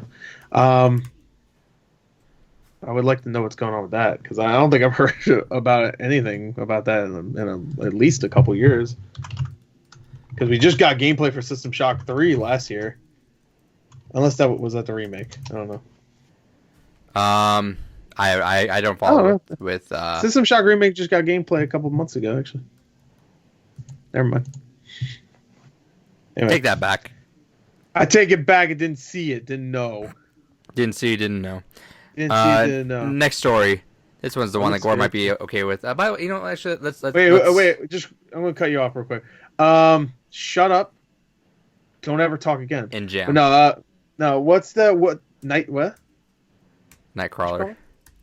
What'd you call me? No, I said shut up and Jam. Night Dive. Is that the guys that got shut down? Is that their name? If so, they're also making the System Shock remake. Other side. Oh, okay, all right. So it's a different team. That's what I thought, because I didn't know if they had anything to do with each other. So, but all right. Yeah. Next story is Atlus survey about games on Switch, quote unquote, exceeds expectations. So yeah, go figure. I wonder what God game put all these games on there. Yeah, I wonder what game has the most, hype, I guess, about getting a Switch version. There was that story. What was it, like a week? No, maybe like 2 weeks ago, where EA's like, yeah, we just don't know if we have any interest in putting stuff on Switch still.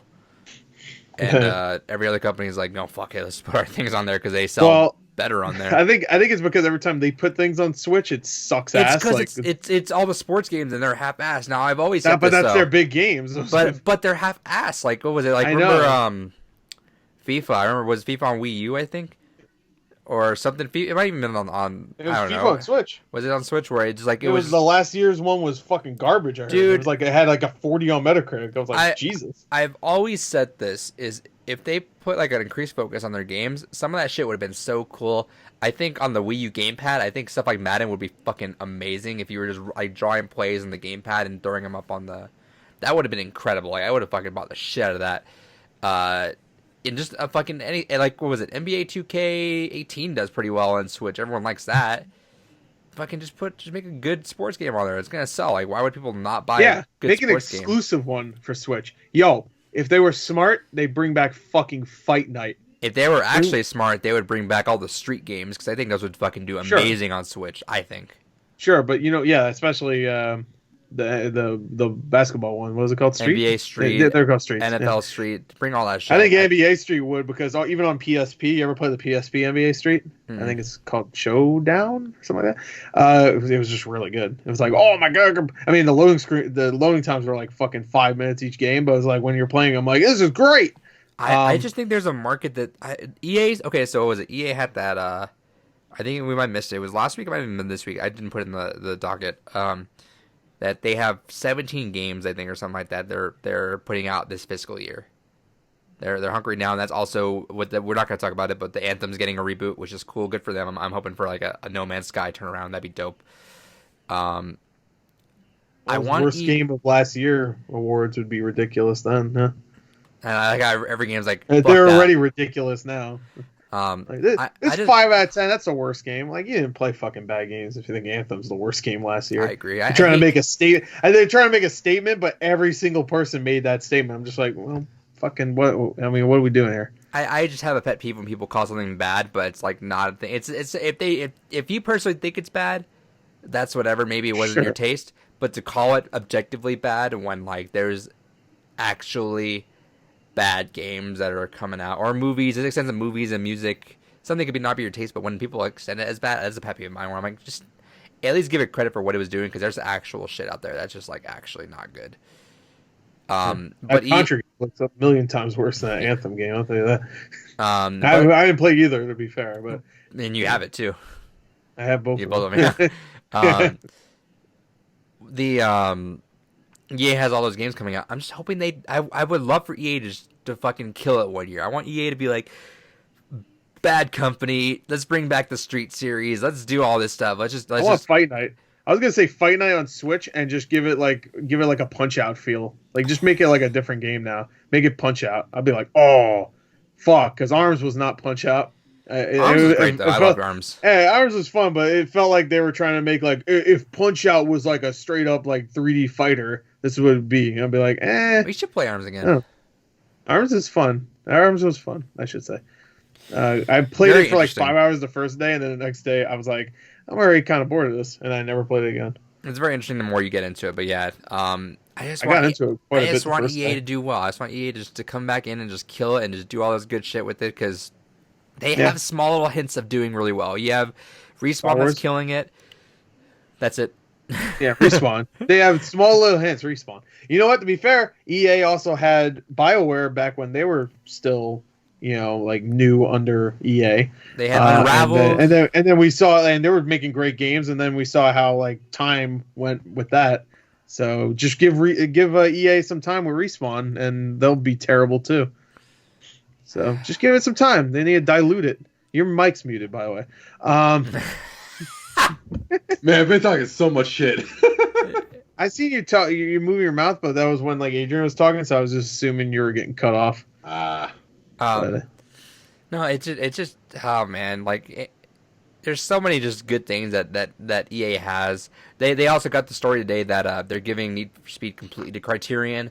And I'm like, stop it. Just give us Burnout. Everyone wants Burnout. Maybe that's what they'll do. Give us a fucking closed circuit Burnout. Like, and the reason, and it makes sense now that I think about it, why they made them do Paradise Remastered. Because EA, and I don't know why, every racing, and maybe it's because they just sell well, maybe that's just the times, every racing game wants to be open world.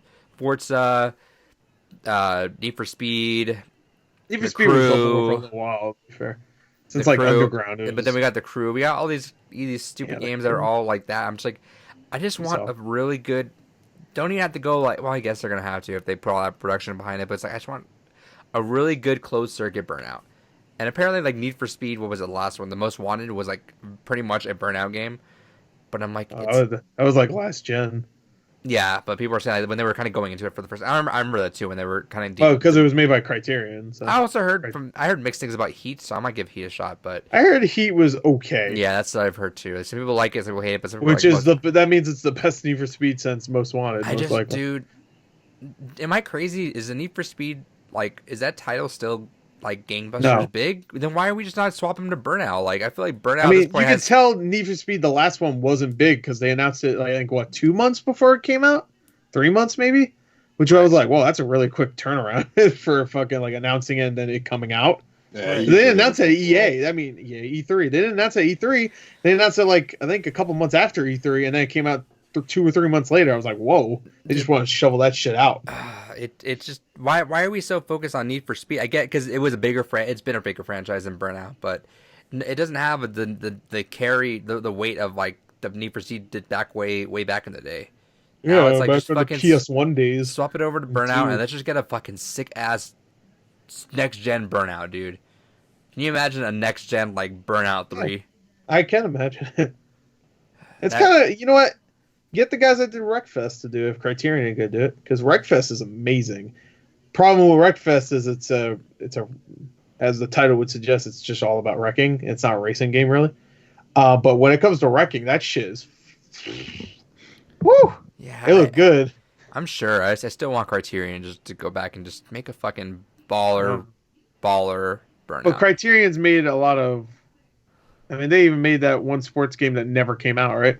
They didn't even have a name, let alone fucking remember it was a bunch of different sports or whatever. It was hang gliding and fucking I don't even know what it was called. It had a Untitled Sports Goose Criterion game.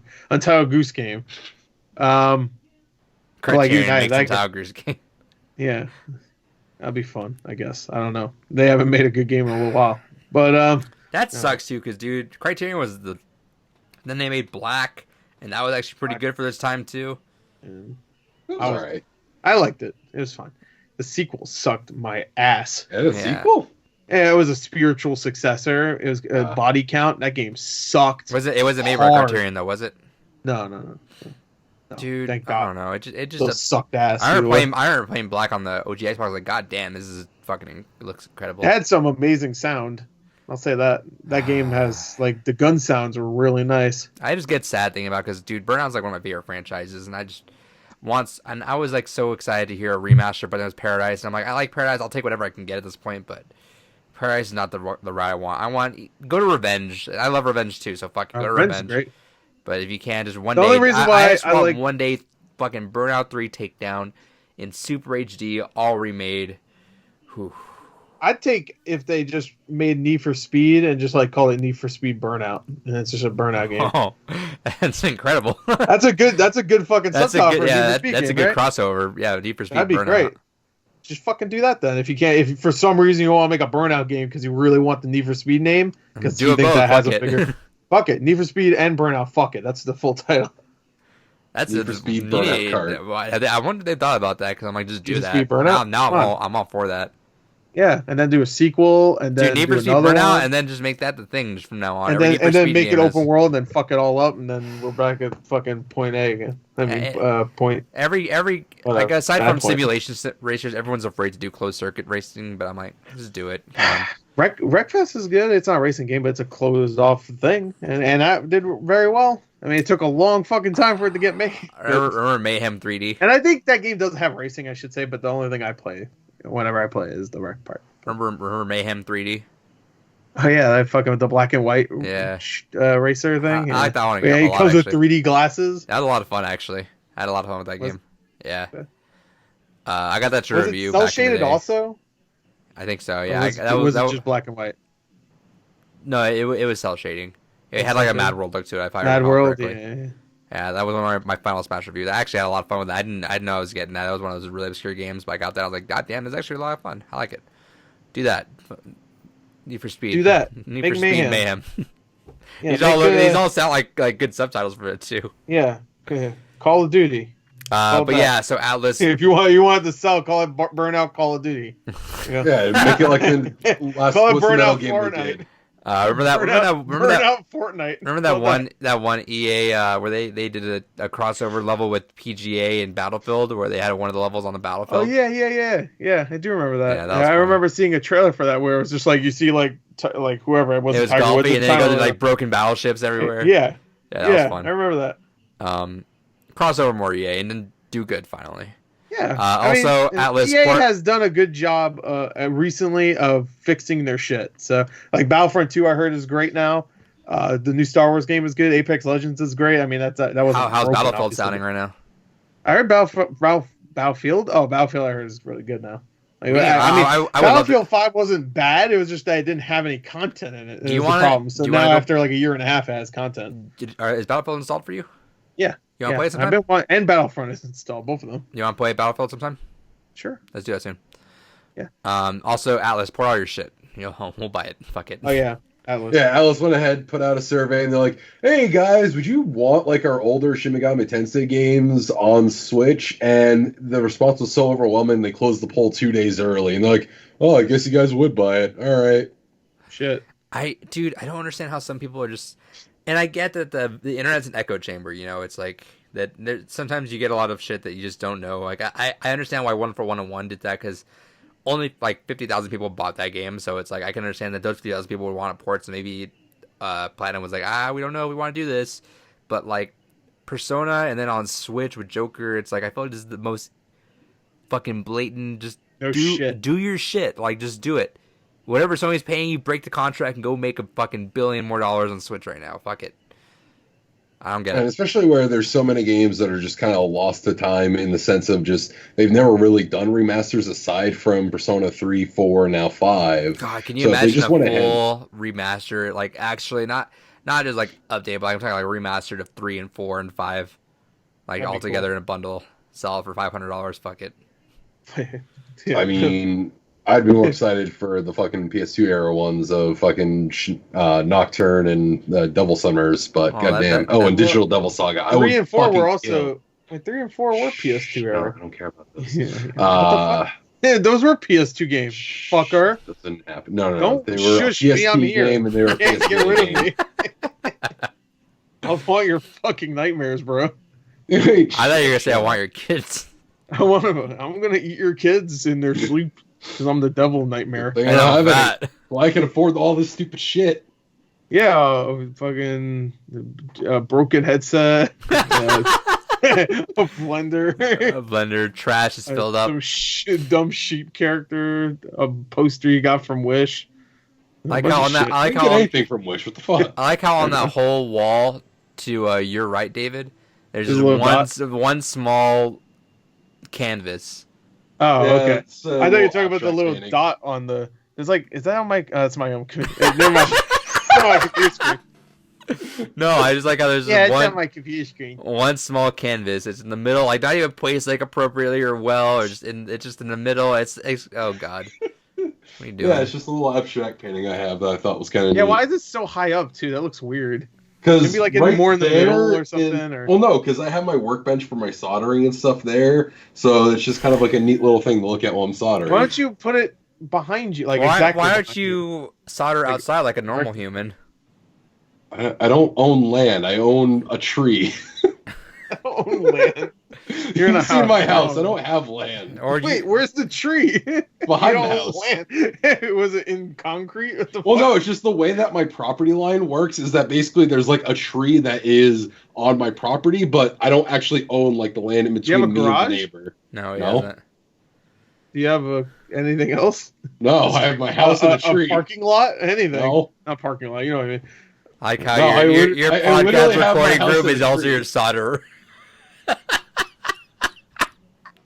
Do you have a bathroom? Yeah, two of those. Yeah, that's in the back right there. Next to the solder bench. One for your soldering and one for your shitting. Yeah, no, his bathroom's next to a solder bench. You just can't tell right now. Oh, that's it. The toilet bowl's right below. Oh god. His bathroom. All right. His game room's his bathroom. That makes sense. His game room is his bathroom. Oh, he's thinking solder in your bedroom. That's what I just realized. Yeah, why not? Yeah, I gotta catch one of the pillows on fire. Good Well, shit. hold I on. literally have like this giant L desk that extends to another desk that connects to it that extends to my Yeah, hold on. I don't. gaming Hold that all my on. consoles are It's on. taken me almost a full year of recording. What is this setup you have? So What do you mean? what is the? And I wouldn't blame you if you did, because an you're L just this desk. messy person. Yeah, it's an L desk, but he's obviously not like perpendicular to the wall right now. No, No. So is there I like have a lot of room is there like a over there. triangle space of floor behind that? No, my L desk is right up against the wall. But what's that? Right behind your Star Trek thing. What? Like Another your desk. No, but like that's Look, not. can you lift your camera up high and show this? No, okay, so where the canvas is, that's the wall. Right below that is another desk. Okay, but what's right behind the Star Trek thing? Is there a wall right there? No. Like right there? No. It's just more desks. Oh, I think I see. It's always fucked with me the way it looks. Yeah, literally, my L desk then goes to another desk. So that's And not. this is all against the wall. Doesn't it look like there's more space in between his desk and The way the I wall thought there? was like, yeah, because it looks like you can, like, it looks like there's space behind, like, right. Yes, Is that your printer right there, or your modem right behind your modem? What is that right This is there? my modem.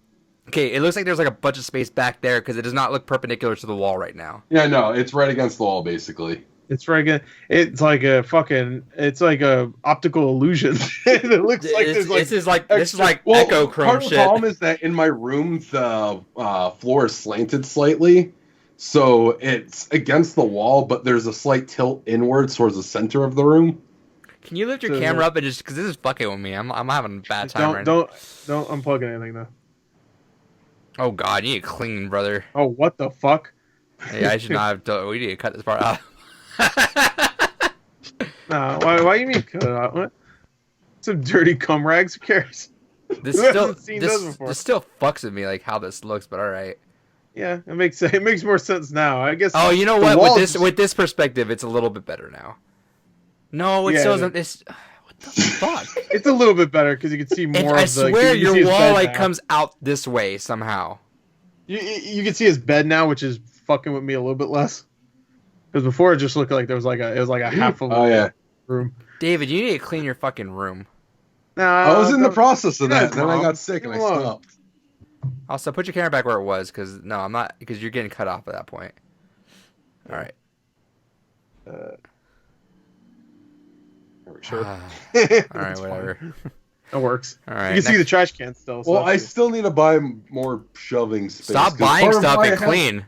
good. I need Well, to no, buy that's why I need more. to clean because like all the I mean, stuff I that's keep on there buying is more stuff I don't stuff, have but- shelves to put on. Hey, I keep buying more stuff, but I don't have shit on the ground really. So- I mean, I do, but it's like not trash. So it's not soda cans or what the fuck you have there.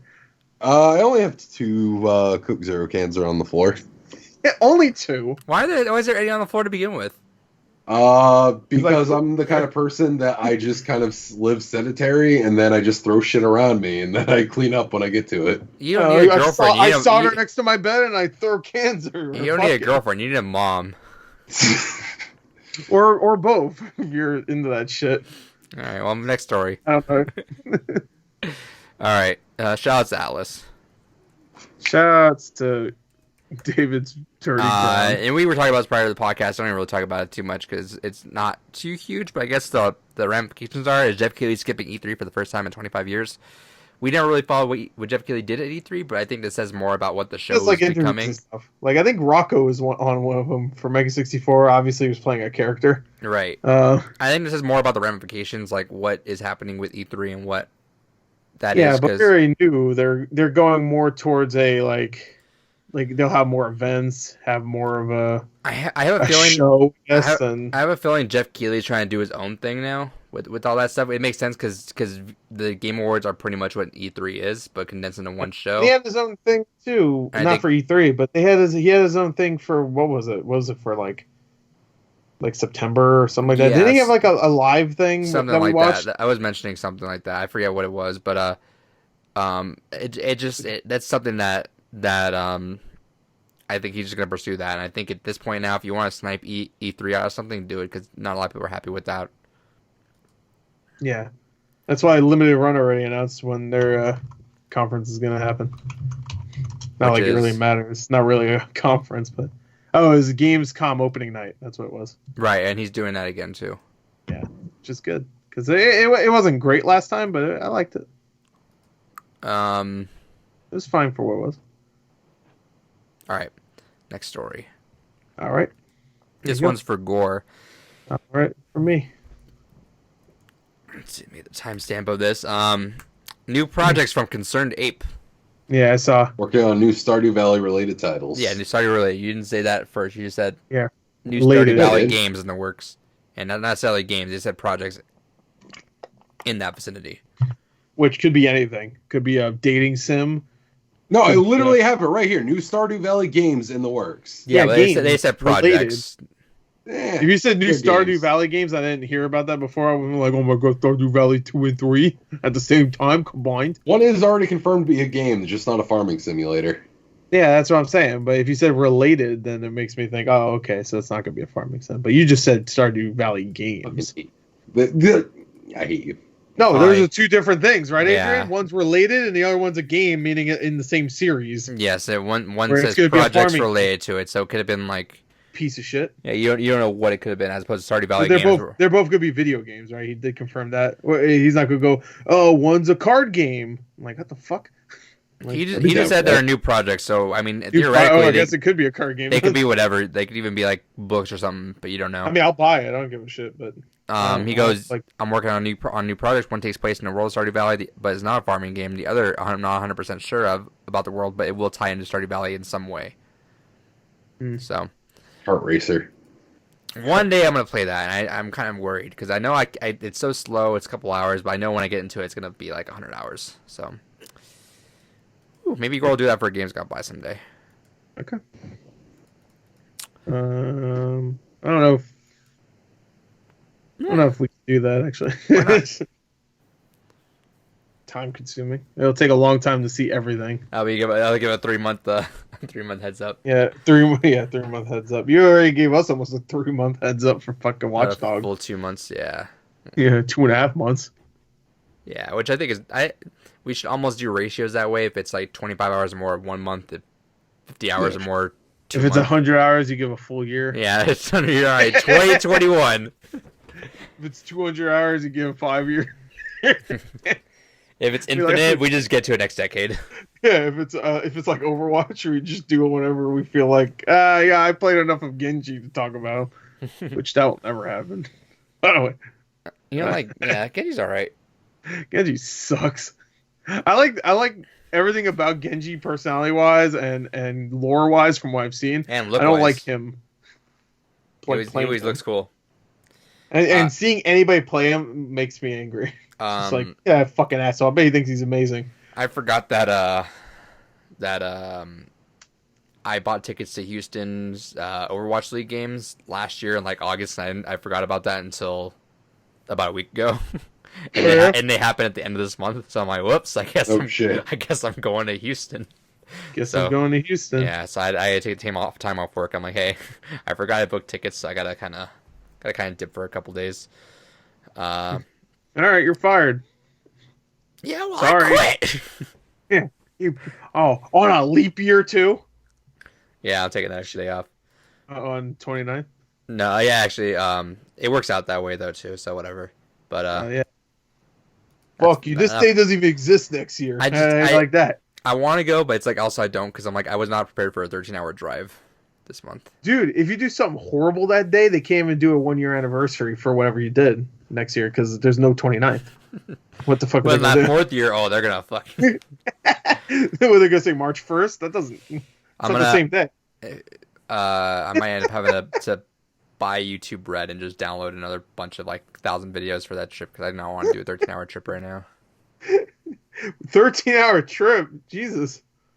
Well, actually, you could just play that at home. You play on your Switch now. I want to go to my favorite team's place, so fuck it. Bring the Switch version. You have it. Do you? Yeah. Bring it. I actually told Sigma because I'm gonna drive 9 hours to Dallas. I'm gonna crash Sigma, and then drive 3 hours to Houston, and then that next day I'm just gonna drive. Sigma come with you? Maybe I can tell him if he wants to, but Tell him you're coming. Well, it's gonna be complicated because it's a 3-hour drive, and I'm gonna stay in Houston, so. Okay. We'll see. I'll mention it to him now. All right. Because I got tickets for my girlfriend too, but I didn't tell her. I was like, oh shit, that's this month. And she's like, oh, I didn't ask for time off. So we're whoopsie. Whoopsie. All right, David, I got one thing for you. It's not a rant. I'm gonna give you this because I feel the kindness in my heart. You get a news minute, so talk about everything else in that story that I don't really want to talk about. All right. I'm not even gonna time you, but I'm not gonna time you physically or like. Yeah, I'm honestly the only thing I'll time you mentally, bro. Story in there that I threw in was Dragon Ball Fighter Z is going to shake up the formula a little bit with their next big patch. They're introducing different assist modes for the characters, so it's going to be more akin to like Marvel vs. Capcom, which is pretty cool. I kind of wish they would have decided just to go the full Skullgirls route and let you actually input what your assist would be, because I really feel like versus games should start adding that in more, because that is such a fantastic feature. Just the amount of versatility you can get out of something like that. And then they announced Ultra Instinct Goku, because great, we need more fucking Gokus in this game. And Kefla, which, alright, whatever. It was a big character in Super. Tournament Power was a big thing. Whatever, fine. But yeah, that's really the only input I had on that. This podcast is how Gore gets a cool Samurai Jack. Samurai Jack. Cool Sakurai. Hey, I actually made the lighting on my face better. At least on my screen, I don't know. Yeah. I figured whatever you record and whatever I can see always looks different anyway. So no, they're about the same. The lighting looks a little bit better with that out. Yeah. Yeah, All I'll right. just have this out all the time then. It's because it has the autofocus. That's probably why. Because it's autofocusing on this, making everything brighter. That was the podcast. We're going to now segue into our Games Gone By segment. Yeah, so get out of here. Get the fuck out of here.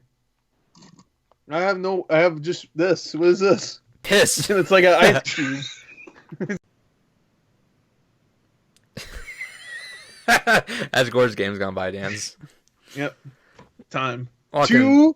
Two times in a row. One of my games. This guy. He likes it. Welcome to Games Gone By. This is our retrospective book club series. Book club series. It's a book club. This week, or this episode, we've been doing a lot lately. This episode's on What Remains of Edith Finch.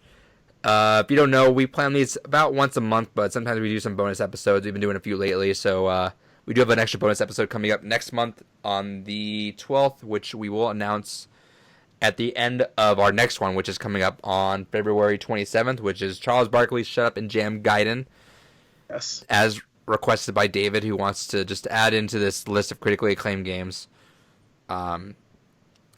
And then during that, we will announce the one for March, and then the one at the end of March is going to be Watch Dogs 2. And then we'll go from there, see what we're doing. You know what? I had an idea, though, too, is that we should, at some point, hope maybe on the... What did we start? Did I start in September? I think I started in September.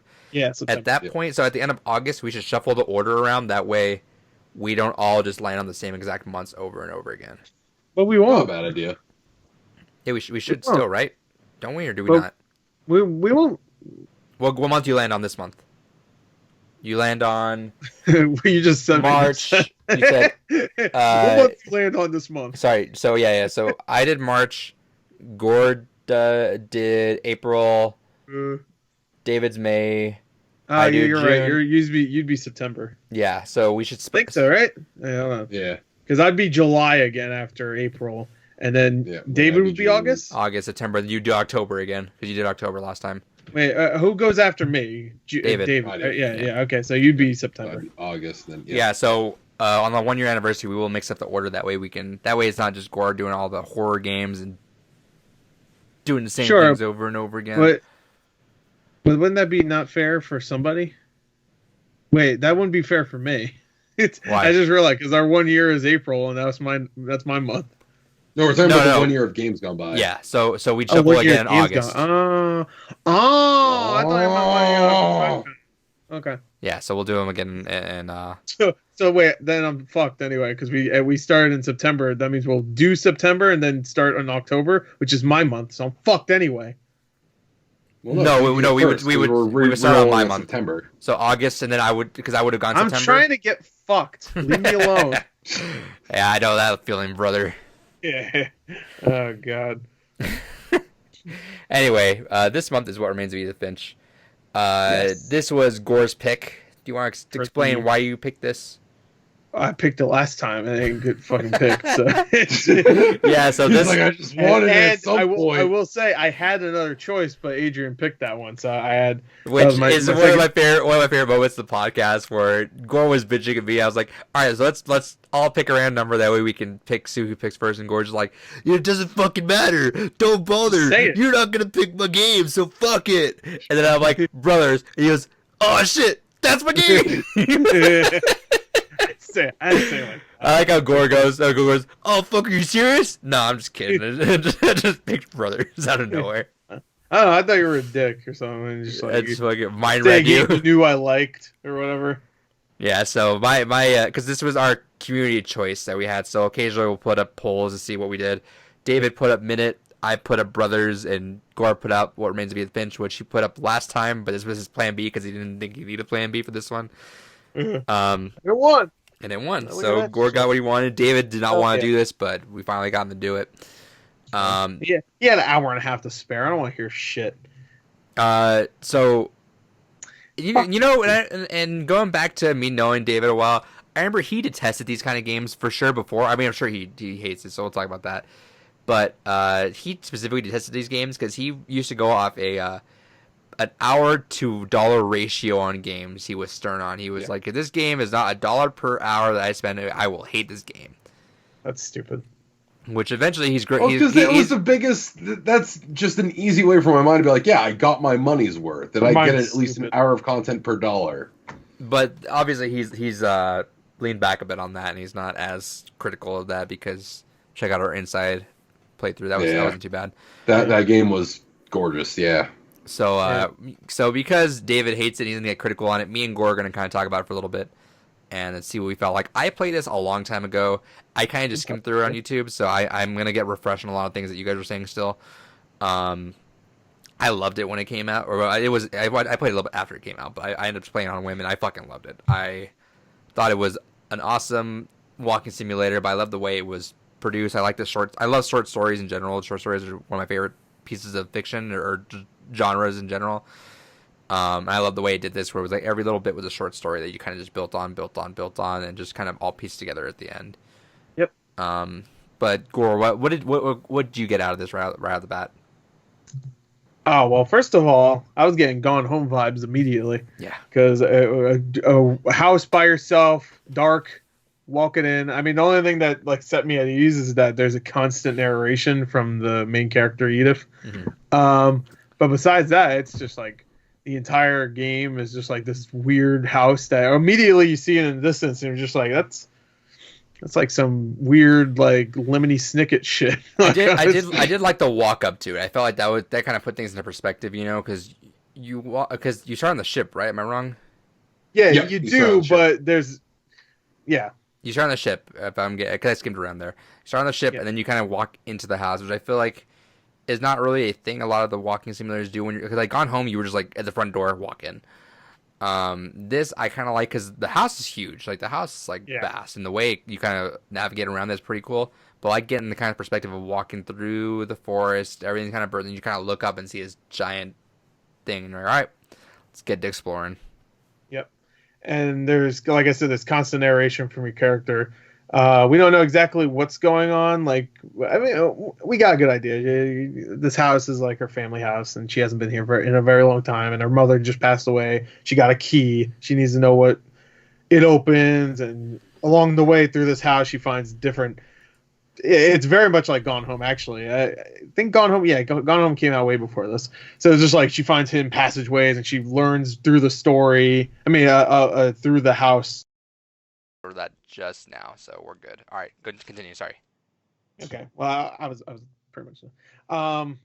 Yeah. So I really wanted to play it because I really like stories that are, walking simulators. I love just really quick interactive stories. Really quick bites of just story. Like sometimes, especially in the middle of when like we've been doing these big games, playing God of War.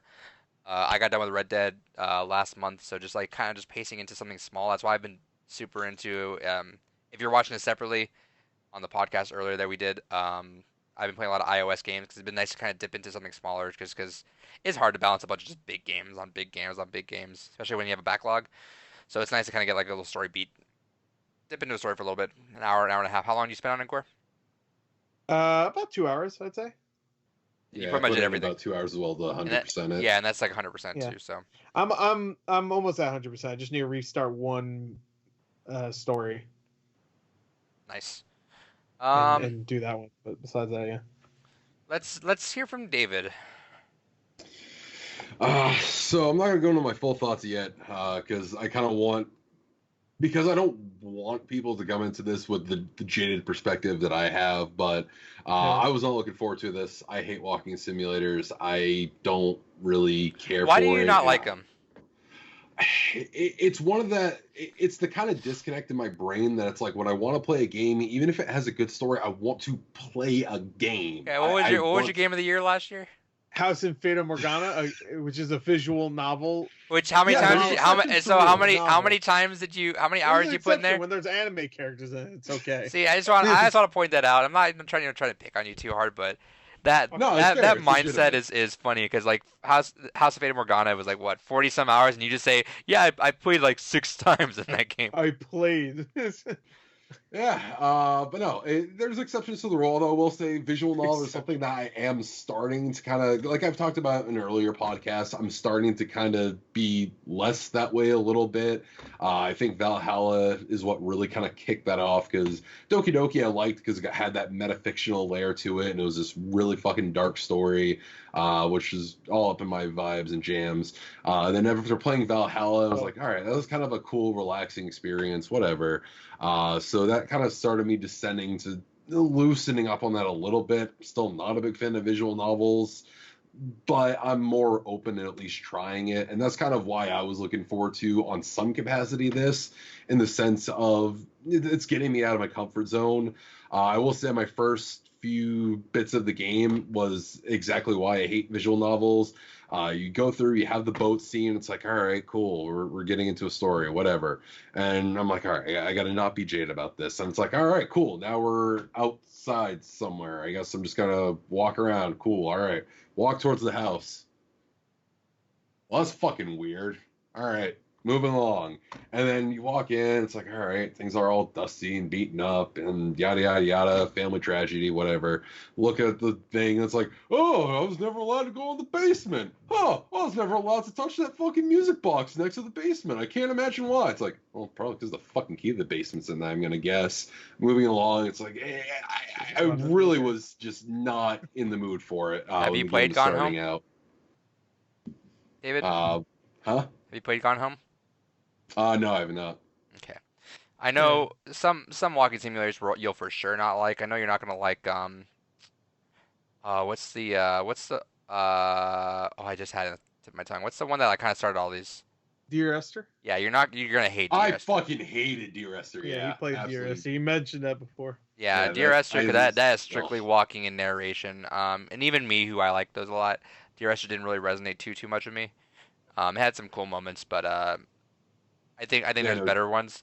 Dear Esther and Proteus, I absolutely despised. Proteus is, dude, I've never told this story. It's at least on the podcast. I know I didn't.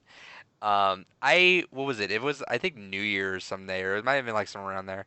I was like sick as all hell. Like I was just up, and I woke up like when sometimes when you get sick, you just wake up at 4 o'clock in the morning, you just cannot sleep. I woke up and I was like, all right, I need to do something. I bumped up the PS4, and I was like, all right, I'll just play a game. And Proteus popped up, and I'm like, oh, I think that's short, right? I played Proteus, and I played Proteus in like a fever dream, where it was like that 4 a.m. I had a fever, and I was just living that life there for like another hour and a half. I beat that game. I couldn't tell you a goddamn thing about it, but I know I had a good time because I was just like living. That was just, I don't know what, it was trippy. It was weird. I love the art style of it, but I couldn't tell you a goddamn thing about it. Never even played it. I'm It's gonna. pretentious as fuck. I've seen. I will give you a heads up. Eventually, on Games Gone By, we will do one walking simulator that resonates so much to me that it's like, it's not gonna be gameplay. I think Gore knows what game it is. Halo 2.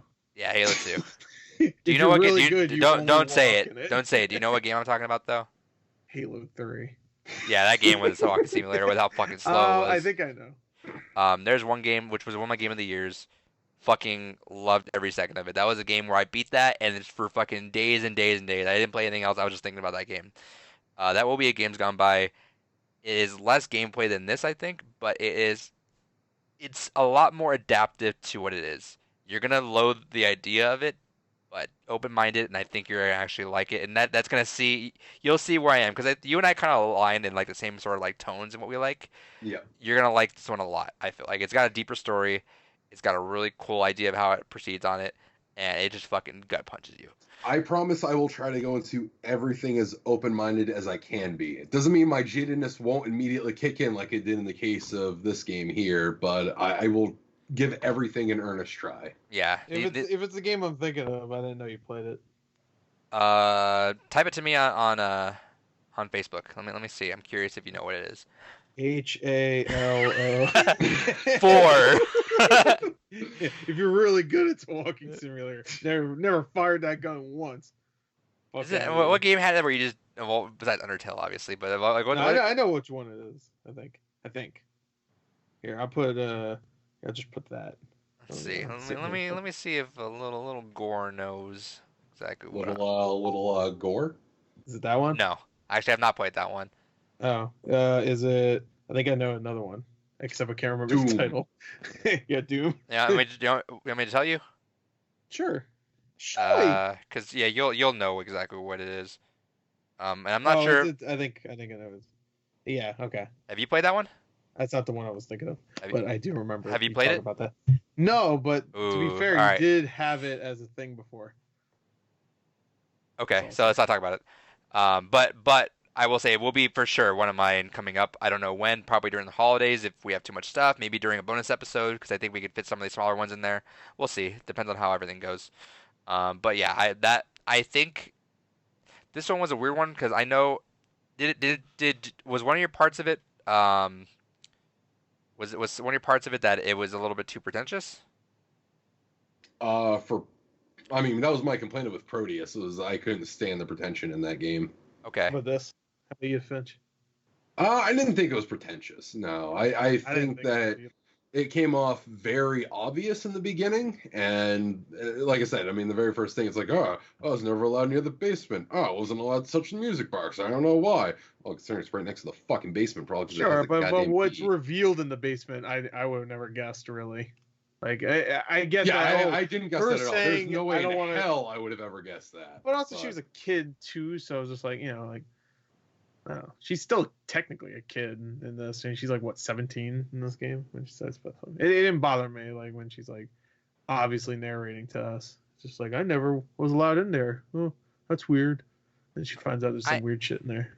Like, And I feel like stuff like this you'll eventually come around to, even if you didn't like it, just because it's still among the walking simulators. One's more the critically acclaimed one because it's kind of it's doing more than Dear Esther.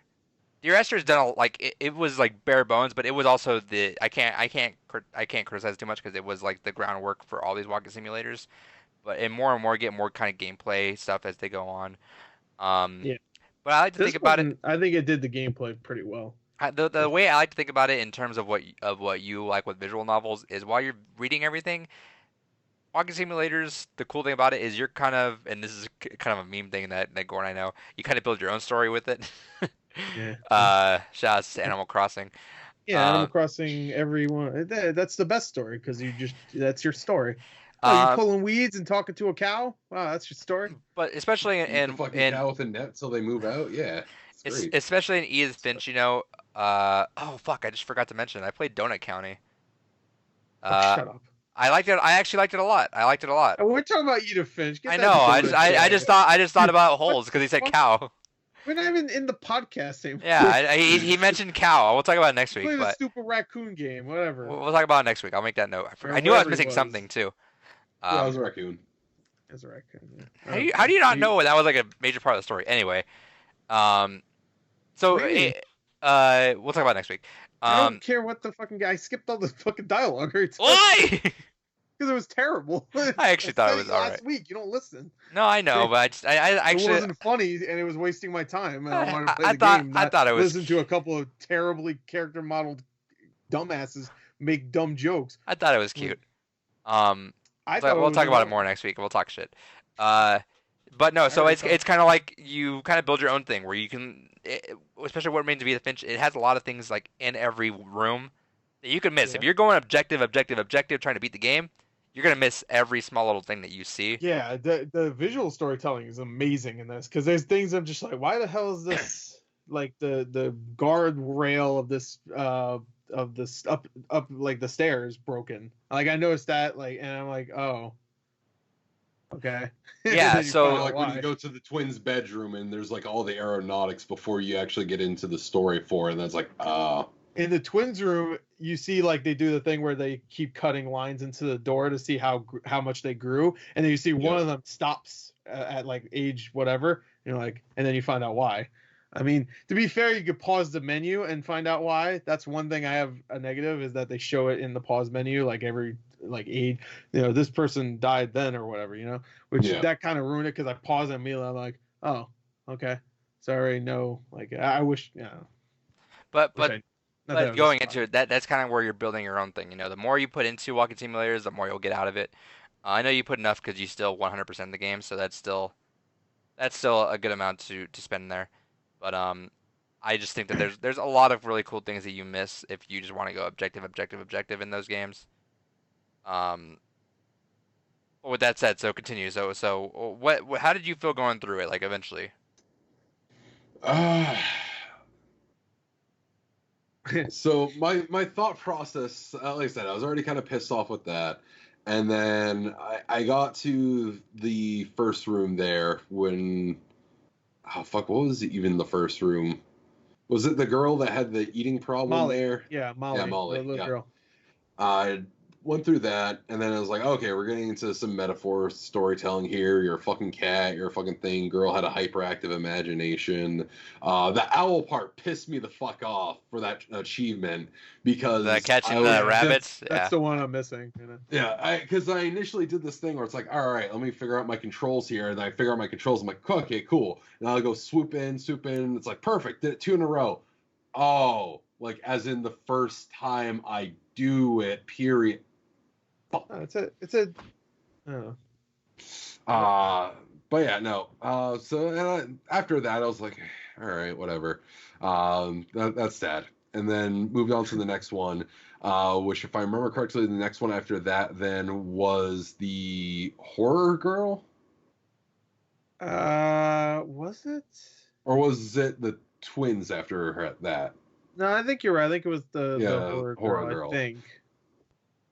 And that one was kind of neat just because it did have a change up, which is one thing that I'll give the game credit for. I liked that every segment changed it up in every way, between the gameplay elements that were involved with it and in the presentation, because it went to that kind of old comic book, almost creep show style. It was a Penny Dreadful thing or whatever. Yeah, like I like that in the presentation. I was like, okay, this is kind of neat. It's all right. Well, she got killed potentially by her boyfriend. It looks like is what actually happened, and it was like, all right. Well, I'm still not really getting hooked into it, but it was a neat presentation.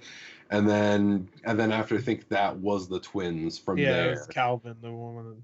Yeah, and then going through the swing thing, the second you start swinging, it's like, oh, I know what's going to happen here. And then as soon as the swing keeps going up, they tell you before it even happens. What?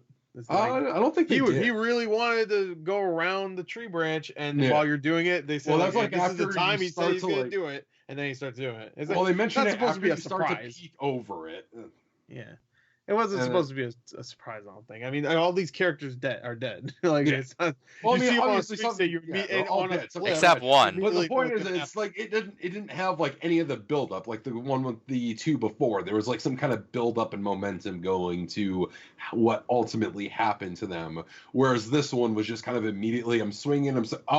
Okay, you're going for a ride. Got it. I think it was more emotional because you have the little brother Sam. Or older brother, I think, actually. The older brother, Yeah, it just taught like he was like, yep, he wasn't gonna let anybody tell him he wasn't gonna do it. Like he's not gonna be afraid anymore after what's his name died and whatever, and just when Barbara died. But yeah, so I'll let you guys get to it. But by this point, I still was just like, I guess there's some kind of neat visual elements to this, but. So let's go into a more happier note here with you guys, because I know this is more your jam. Less happy. The story's all tragic in general. Yeah, it's all tragic to the end where I'm just like, okay, she's the last. Talking she's for the people last that Finch. had more enjoyment from it. There you go. I don't know about enjoyment either, but like I think that's the wrong word, especially at the end. It's just like, oh well, at least she's the last one. She can it's like, oh. It's a tragic. The entire thing is tragic, and this whole family is just like. At that point, I just changed my last name. Like, hopefully that'll be okay, because this whole family is just fucked. I do like that you can kind of catch the twist by looking down. Sure. It never really brings it up. Yeah, with the belly. Yeah. I guess it is a twist, but I still wasn't thinking about it. I was just like, okay, maybe she'll be like her mother, where her mother didn't die until she was older. I didn't think it was gonna be like. And then thinking about it, I was just like, she's probably gonna die during childbirth, and which that sequence was. It was just a cool story to glimpse into. Just it felt almost like in hindsight now thinking about it, like Hereditary. It felt like where it's just a family that just has just a bunch of fucked up things just happen to them. And it's like nothing ever works out for them, and it just sucks. And the whole story is based off the premise of Edith going back and just wondering, is this going to be my life? Is this where I'm going to? And her just kind of hoping not to, and you kind of hope that everything changes, but it doesn't really give you that resolution. You just kind of go with it. It seems like the way she's writing it while she's going through it, you could tell she knows she's gonna die. Like, right, it's got that pending at a certain idea. point, she's just like, I wish I could be there for you, but at least I'm writing this, which I thought was even more tragic. Like knowing these like separate characters is tragic, but just knowing she's the last one and then she dies, and then you realize what the title is actually saying when it says "What Remains of Edith Finch." Which I'll admit, I didn't fucking catch on to that until that scene happened. That's one of those moments where I'll catch on to something like the music box, but I won't get something as obvious as the title until it's like, oh. I didn't even think about like the first scene where you see the child with the cast on and he has the book. I didn't even think about that. I don't even know why. I looked at that. I was just like, I don't know. And then you realize it's a kid at the end. I was like, oh yeah. But there was so much emotionally happening throughout the entire story, for me at least, that I forgot about the beginning scene where you're obviously not Edith. I love when any stories do that, where it's like gives you the ending, but it just engrosses you so much into the main story that you just completely forget about that. I think if a movie does something well, or if a game or anything does something well, if it's like, hey, here's the ending, all right, you're gonna forget about it now, and then that way it brings it all back. It's so good. One thing I want to commend it is the way they tell each of the stories, because the stories themselves are snippets, some of them lasting maybe 2 minutes, some of them lasting a little bit longer, obviously. It's not like an hour and a half, 2 hour game. So there's a bunch of little stories that tell you about the timeline of this family and what happened, what bad things happened to each one.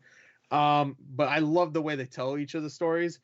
Some of them, they just use the in-game graphics, and some magical, like whimsical stuff happens, even though it ends in them dying. Some of it's like, like we said with Molly, she turns into a cat trying to go after a bird because she's really hungry.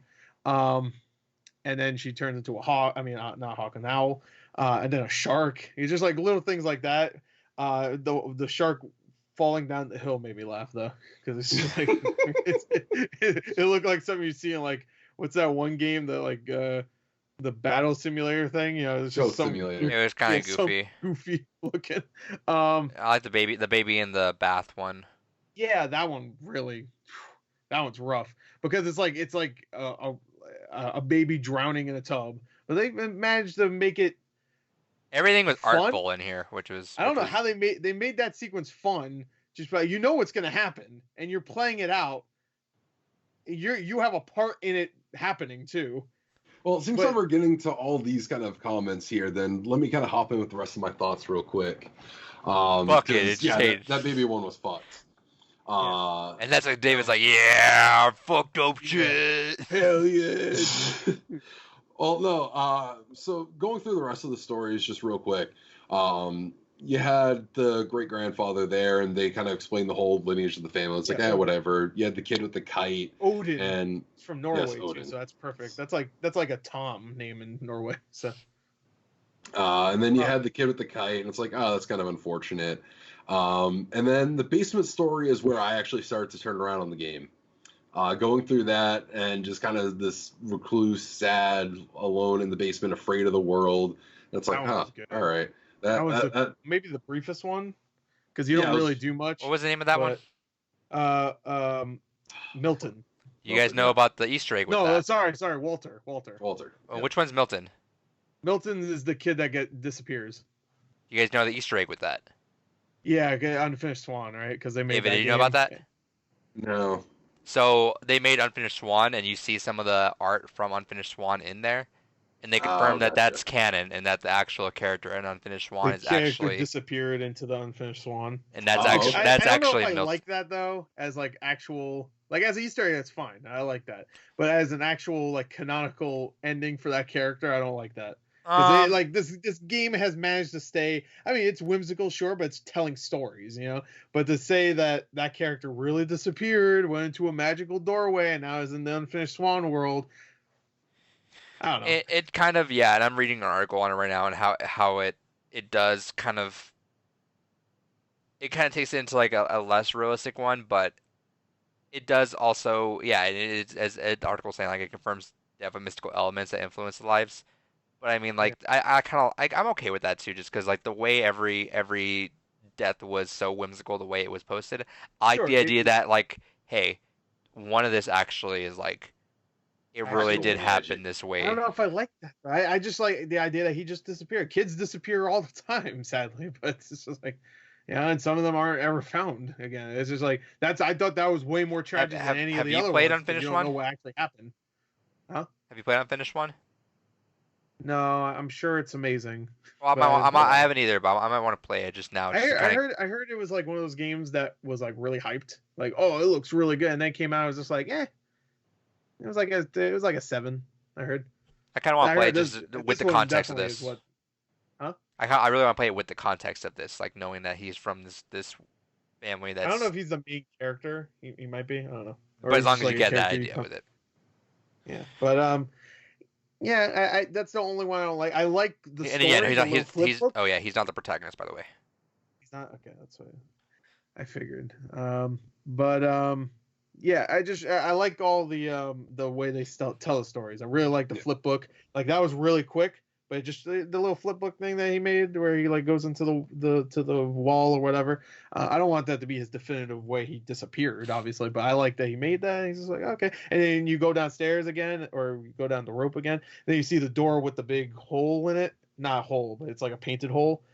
So you're like, okay, that's cute. I mean, I don't want that to be how he actually disappeared, but I like how they tell each story. I like the art style of a lot of them too, where some of them use the in-game graphics, you know, with the swing set and the hunting one, but they tell it in different ways.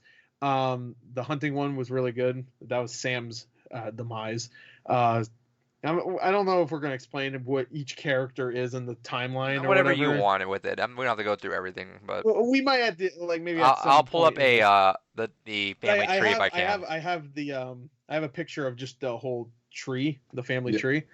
So we could, but right now I'll just say Sam. Sam, like just the way they tell that story, where it goes all through like the camera. And whenever they take a snapshot, it goes to a different scene, or you know, like that's when they pull the trigger or whatever and kill like the deer or whatever. I really like that. Of course, the creep show one we talked about, what's it called? Little comic thing or whatever to show how Barbara died.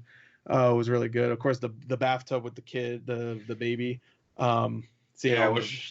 That was the one that ultimately really actually started to pull me into it, because that was one where I was actually sitting there like, oh god, I don't want this to go the direction it's going. And throughout the whole thing, it's like very cute, very whimsical, and the narration almost kind of has like this, oh man, just I wish I could see the world through his eyes, and it just has that emotional just dagger in the heart of just knowing and wanting that drowning, one of the most painful and worst ways you can go, just hoping that, that little kid could just see wonder in everything, and seeing that wonder played out through the eyes of the child as he's fucking drowning.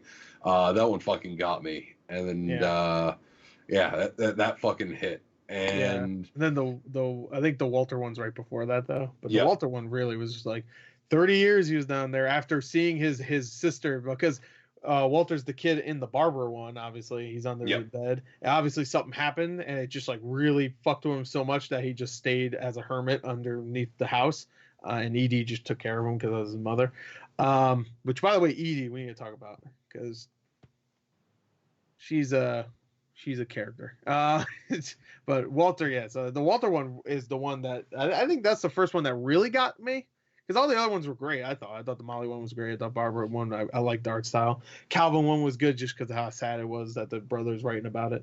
And then you hear that the Sam, he didn't ever want to go back to the room after he left for the military. He never came back. He never wanted to see it again. Yeah. I got this playing. We don't necessarily have to narrate over this, but I just got playing for the extra segment of the podcast we can look at. But continue. Okay, is this going to be in the podcast, or? Yeah, it'll be in the corner. I time marked it. I just wanted to. So this one's really good. Just like, also those peaches look good. I don't know why. I feel like sorry, go ahead, David. I want you to say your thing first. Because I will say, I think the choice in how they kind of went about the stories was a very good idea, because it definitely felt like they saved the best for last as they were kind of building up and going through, because Walter and then into the baby, and then Milton after that. And Milton I thought was kind of sad. And then I'll admit, the part where, because, the baby really got me, Walter really got me. But then the part where I could honestly say I get this game was the other brother that worked in the one factory. that committed suicide. Yeah, which was playing. That's Lewis. Yeah, Lewis. That one. That's one of the last stories too. But that one. That's where I can honestly say my opinion of the game truly changed. Playing through that segment, cutting the fish heads, I actually found myself compulsively, as you're supposed to, with that character, just going through and cutting as everything else is going on with the story. No matter what happened, I kept doing it. And that story just in and of itself, unlike the others which have these other kind of quasi-fantastical elements and these elements of, that's tragic, maybe some people could relate to them. Lewis had a story that is a lot more immediately identifiable with people, that just concept of just going through the motions in life, not really having a purpose, wanting more, feeling like you should be able to achieve more, but just never doing it. Especially where there was a major point in my life where I was kind of in that situation, not to that same effect, obviously, but that was the point where the game officially had me. And then playing that and then going into what happened with Edith after, I'll admit, by the end of the game, someone slapped tears in my eyes. What the fuck? I I feel like he was talking shit about this game. He was. I want someone.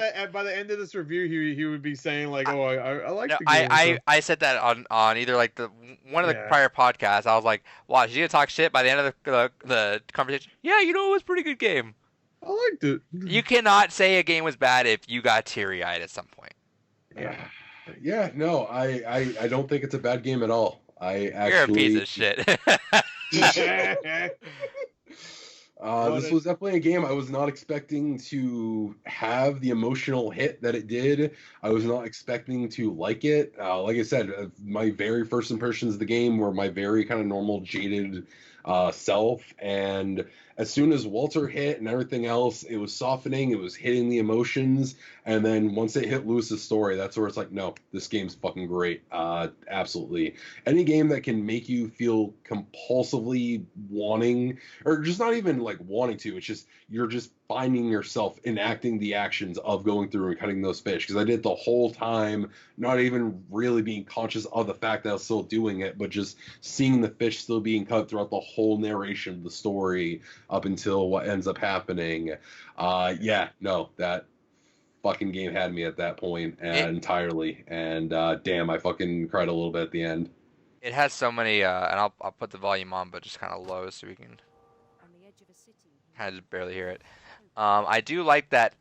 No matter how much deaths they have and the way they do it, they were all very elegant in the way they proceeded, which is it's a very hard line to walk, because then, you know, if you cover so many deaths, at some point you're going to hit someone that this actually affects, you know, that one that, oh, this one they might have had a family issue with or something like that. But they were all very elegant and artful in the way they would do it too, you know. Yep. To the point almost where all of them were just like them at a point where they felt like they were really coming into, I don't know, like the Walter one, him like, I just want to go outside, and he finally goes outside, and but like there's a lot of kids like him, obviously Lewis here, he's just like, he's finally kind of like gotten to the point where he's lost in his own mind, but he's happy, you know. There's a lot of characters that are just like at the final point, even the kid swinging on the swing set, he's just like, he always wanted to fly, he always wanted to go around the thing, and there's a lot of characters that felt like they were stuck and just kind of came into their own, or are happy with themselves right at the end. Maybe the only one that wasn't like that was Barbara.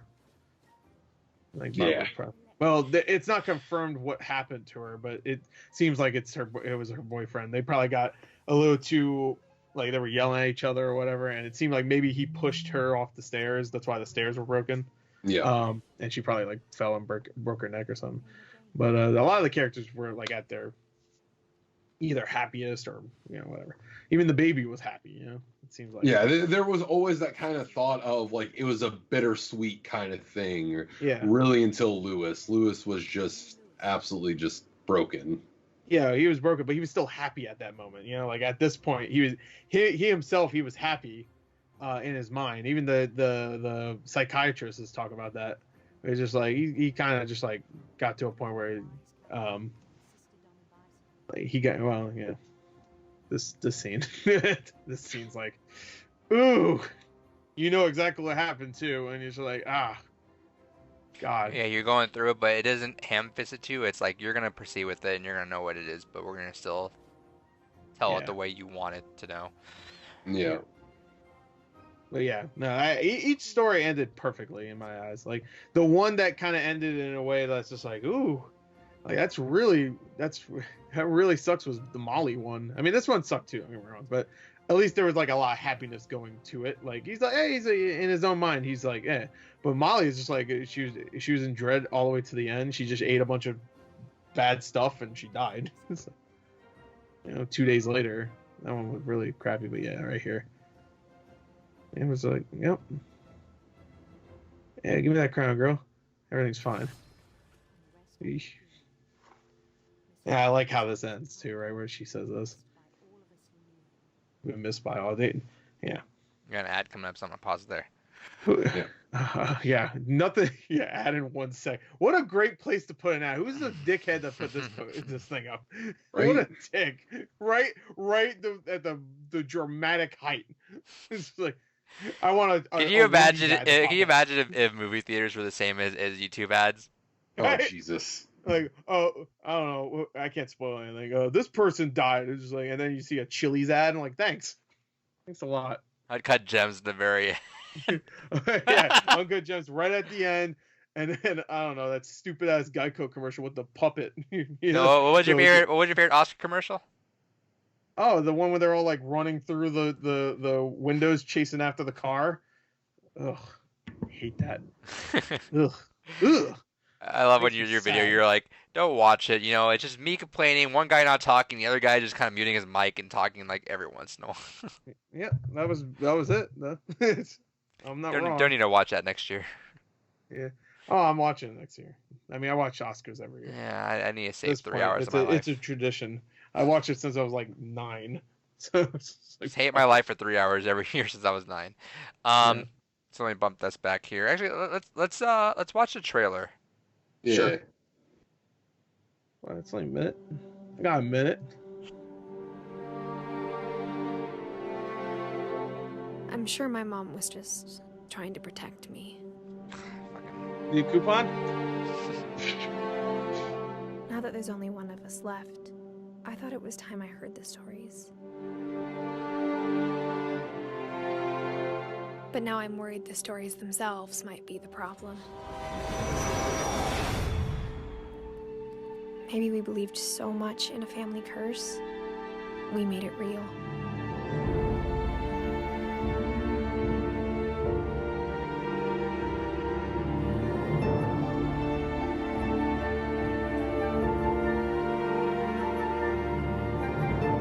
But it had to end one way or another.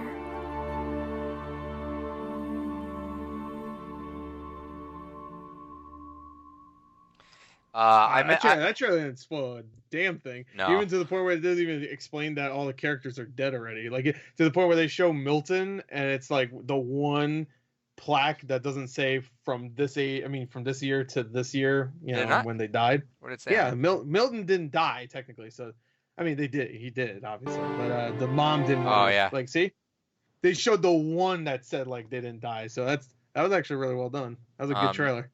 I will say that, and I posted this like maybe a week ago, but Annapurna is such a good publisher. They pick out some really good. They're not gems. doing very well too, which sucks. Sucks, but they're picking out some heavy hitters. They just put out Kentucky Route Zero, the TV edition, with Tom, Sayonara Wild Hearts, a bunch of really good stuff. I hope Sayonara Wild Hearts I heard did pretty well. Yeah. Which is good because Simogo needs one of those hits because I don't think their last one did so well. Yeah. Good for Annapurna though because I hope they stick around. They're really good, and obviously, and whenever I say publisher, I hope people know that I also mean developer as well. Obviously, the publishers aren't the ones that are actually creating the games, but I do like that. I want to give props to the people that are helping bring the games out too because that's still a big part. Yeah, of course. Super awesome though. I'm glad David turned around to it. I was not expecting to get pulled into this the way I did, but there are very few games that. Look, he's getting teary-eyed right now. Uh-huh. Yeah, no. Honestly, as soon as the trailer was going through and it had the scenes from the kid in there, I was like, shit, fuck, memories coming back. But no, absolutely beautiful game. Definitely, like I said, they knew what they were doing. They were very concise with the stories, and definitely the weaker stories were in the beginning. But the flow once they hit Walter and Up, everything was just back to back. Which and I feel it's smart intentionally to keep a weak story at the front. You don't want to heavy hit someone right away. If they had something like one of the but what I think they did a great job is easing us into this more like whimsical fantasy stuff too. Because when you're like eating all this stuff, you're like, this is a little weird. And then she opens the window and immediately you think, oh, this is how she dies. She falls out a window, which, okay, but she doesn't. Obviously, she turns into a cat, and you're like, she was just like, I turned into a cat. I'm like, what? I think that's not like that. Obviously, it's not intentional to write a weak story, but I feel like it's smart to put a less critical story at the front. Yeah. Because you don't. If you started off with something like Walter at the beginning, you're not gonna fucking want to deal with it right away. That's Lewis in the beginning. That'd be God, you need to build it up too, because you getting to even small amounts of knowing some of these characters. Like that are really pertinent, because not that Molly is not pertinent, but she was like Edith never met Molly ever. So she's not really pertinent in her lifetime, but like Lewis of course was her brother. So was Milton was her brother. So like putting those two at the end along with her mother and her, obviously, it just made the most sense. That's her they're still her family, Molly and all them. Yeah. But this is like the family. Those are the ones that had the most impact in her direct life. Yeah, exactly. So it made more sense that way, and kind of put all the ones she never met in the beginning, and build it up to like why these characters are here, I guess, really, and who the family that she never met was. Right. I thought it was pretty effective and very well done. But man, so I don't think the only story I would say is the weakest. I like how you play it out. I think it's the weakest one, is the Gus one. I like how you play it out with the kite. That's the kite one, right? Yeah. Where you highlight over the words and then whatever. I like how it plays. I feel like that's the one where it's just like I didn't get too emotional. Fucking blown away.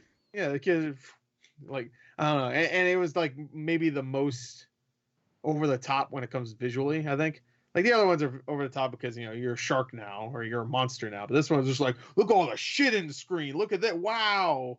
It was like the one that they were trying to show like their engine more than tell stories. It was like, look at all this crazy stuff in there. I mean, it was impressive considering that game chugged. Let me just say, sometimes on Xbox One, I play on Xbox One X, and when you're not in the house, the game chugs at times. Yeah, it does. Yeah, which is. But again, this is from a team going from Unfinished Swan to this, which I always like seeing a team that just changes everything they're doing and ante up a bit. Yeah. And it really didn't bother me because that was more slow stuff anyway. That wasn't like when the kite scene happened and there's a bunch of stuff in the air, it didn't chug at all. Was that earlier or later? That was where they had to really like focus on. Wait, was that earlier in the game or later? That was like middle. I would say. Okay, so that's a good spot for it too. I think. Maybe a little bit past the middle. Yeah, no, for a 2-hour game to complete it all, it's such a smartly well done story that even some movies can't get their story out in that time. And this game's like, hey, let's get it all done, bang bang, and you're done. And it's tragic all the way through.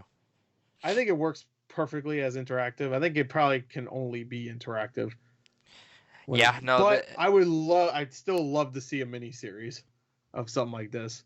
Even though I say that, I would still love to see something, not maybe of Edith Finch, but something similar, where we get to know these characters a little bit more, and then we see their demise.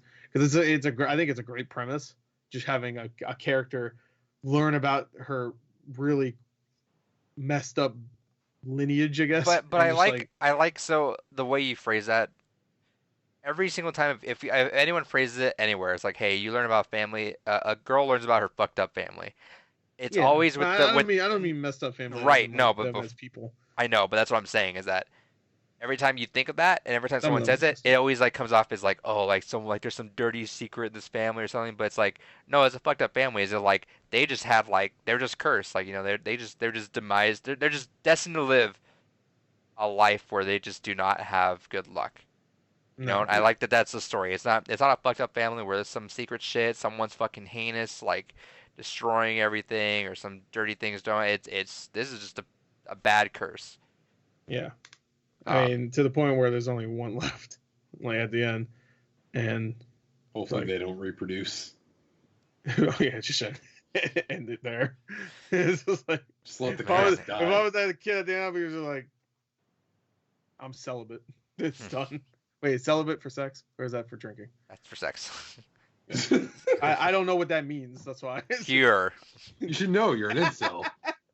Yeah, I'm an incel. Oh, that's what the cell means. I didn't know that. Incel I just thought incel was a funny word. We're gonna thunk today. All right, we're not gonna ruin this talk with this nonsense. Yeah, well, he said incel. I just said celibate. Yeah. What's the one for drinking? Sober. No, straight edge. Sobriety. There you go. That's it, right? Sobriety. That's what I was thinking. Anyway, all right. So yeah, no, I think every story was great. The only one I'd say is the weakest story wise was probably Gus, just because they're having a wedding and the kid's just like flying a freaking kite everywhere like a jackass. And of course, me being me, I was immediately like, can I fly the kite right into everybody? So yeah, I did this. I tried to do the same thing, and you can't. But I kept trying, so it kind of almost ruined the story. I ruined it for myself. But if you're gonna make it so that you fly a kite around with a bunch of people around, you better know I'm gonna fucking try to slam it. Like honestly, in a family that's cursed like that too, why the fuck did no one go? Oh yeah, we should probably make sure everyone gets inside. You could say the same thing about Calvin. I know Calvin's early in the timeline, but why in the fuck would you build a swing set where it's like literally like 2 feet away from a giant cliff, like on a shitty little branch, with this crappy ass picket fence right in front? Like what is that fence gonna protect?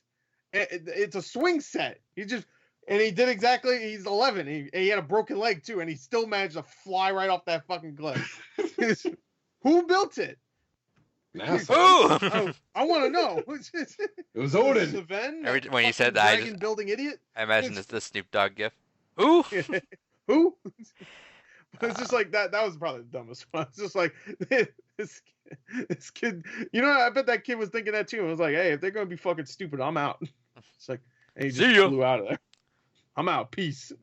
But yeah, all the other ones was just like little mistakes. But like still, I liked it. Like even if you want to take the logic out of it, me that much really while playing it. It's like thinking about it, I'm just like, who the fuck like build it like in that forest area outside of the house. So it's like a bear gets you. So fuck it. It's a little less. A bear. You have more of a chance of falling off that cliff, obviously, than a bear killing you out in there.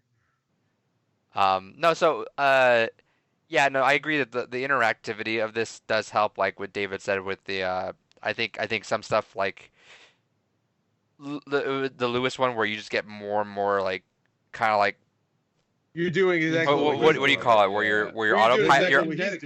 He's like multitasking. You're autopiloting. You know, you're just doing the motions, doing it, and that plays off more than if you saw it just visually without any input.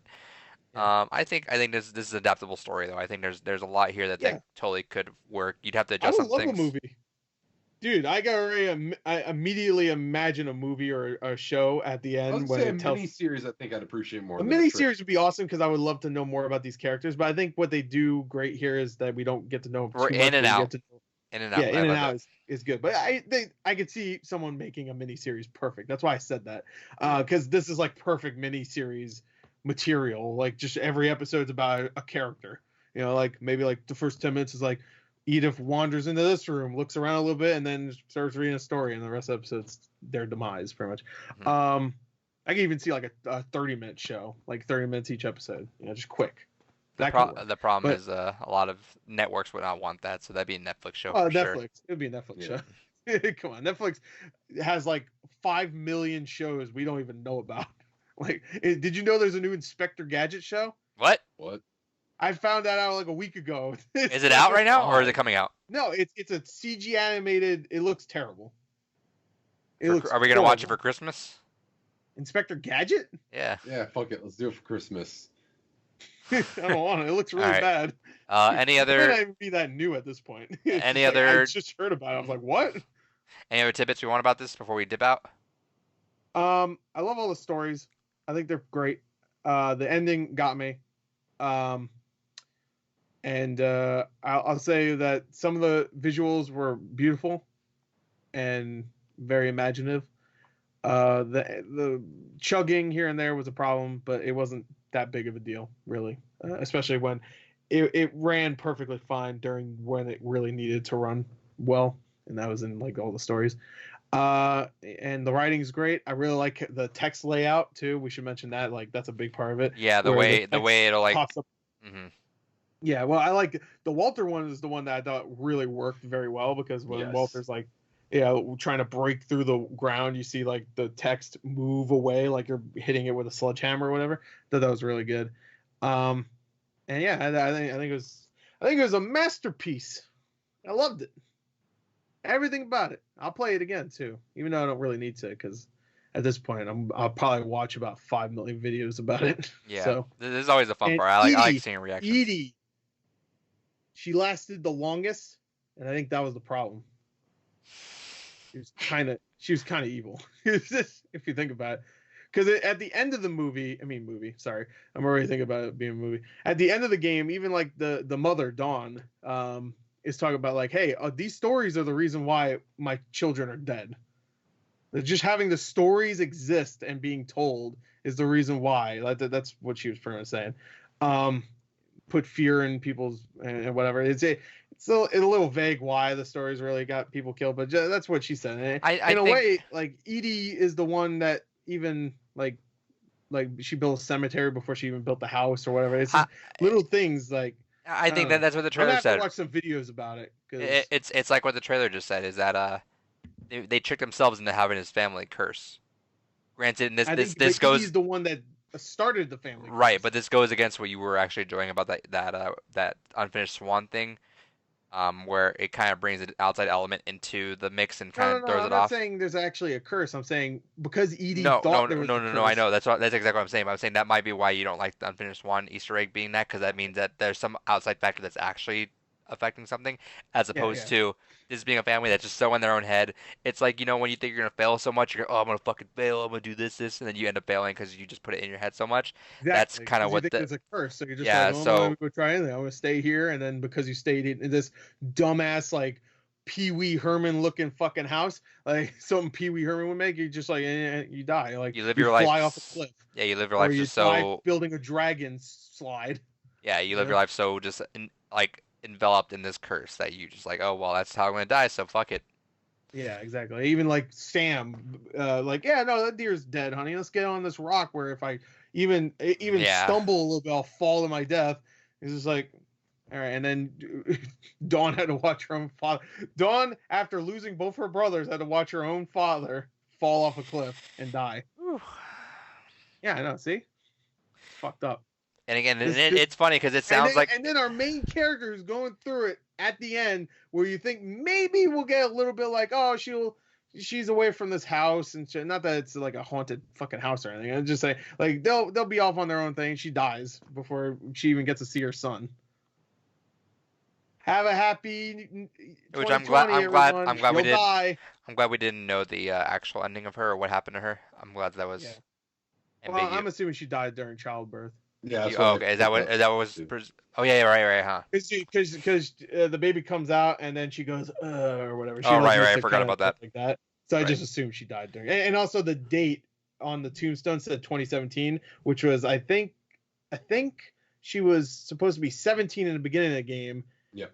And at the end, it said she was like a month away from turning 18. So. Yeah, I fucked up that. Yeah, you're right. But the kid was like, he looked like he was like 8, so he's fine. He's fine for now. So just 10 more years, and if he wants to continue the legacy, go ahead. Or even earlier, I guess. Edith was 17. She didn't care. But there you go. Great game.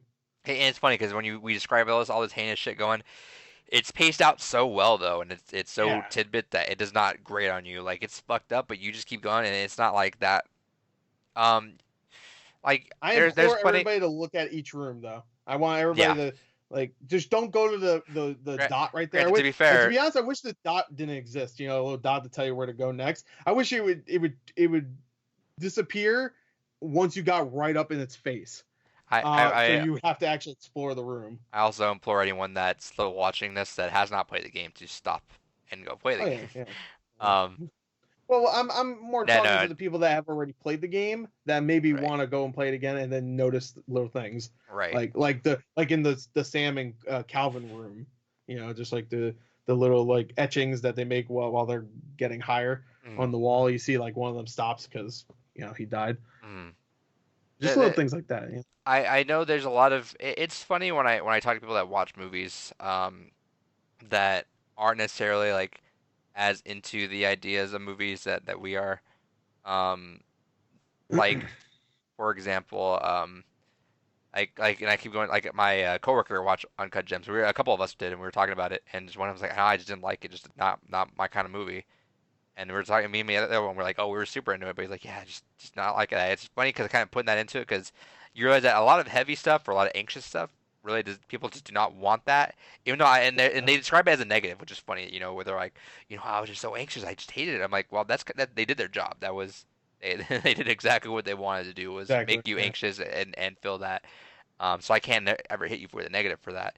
But it's funny thinking that and thinking about this too. It's like it hits you hard, but I like that. I like that something breaks through that and gets you to that point where you can feel that. And some people are going to want to feel that, obviously. That's a very hard feeling to own up to. But the fact that they can reach into you and do that and be out in 2 hours and tell all these stories, as you guys can see on the screen, all these stories and everything that happened. And a lot of these are pretty fucked up. But I mean, you come out of it, and you're still like, wow, that was awesome. And you can still feel okay about that. Wait to see the next one. And then that happens, and you're like, I mean, there's even characters like that don't even get a story, like Sanja, who's the husband of Dawn. I'm like, okay, well, he's not even a Finch. He should be okay. You find out he's died. I'm like, fine, everybody's just dying in this game. Where's the life? The kid. Where it at? What kid? He's dead too, probably. Watch. Probably. second game's gonna come out, and he's just like, I made this for my daughter or whatever. It's he a dies trap. of cancer or some shit. I'm like, what the fuck? Like, next one better be like some happy shit. Their next game better be happy. No. Or I won't be sad. I hate it. Happy, sad. They better make like something that either makes me happy or a different emotion. Angry, anything. All right, but confused. You're glad you picked it, obviously. Oh yeah. Yeah. If we were talking about best games of 2017, it would probably be in my top 3. I loved it. I really did. 2017, I can't think of what came out in 2017 besides this, obviously. Was 2017 like a weak year? Silent Hill. What? Yeah, we know how. Yeah, on Wii. As you would think. Well, yeah, I guess so. Let's see, there was Middle Earth, Shadow of War. That was a good year. That was a good year. That's why I didn't say. Hey, but look, best narrative. One best narrative. There you go. Over Hellblade 2. That and Nier. And Nier. And Wolfenstein. And Horizon. And that stupid robot game.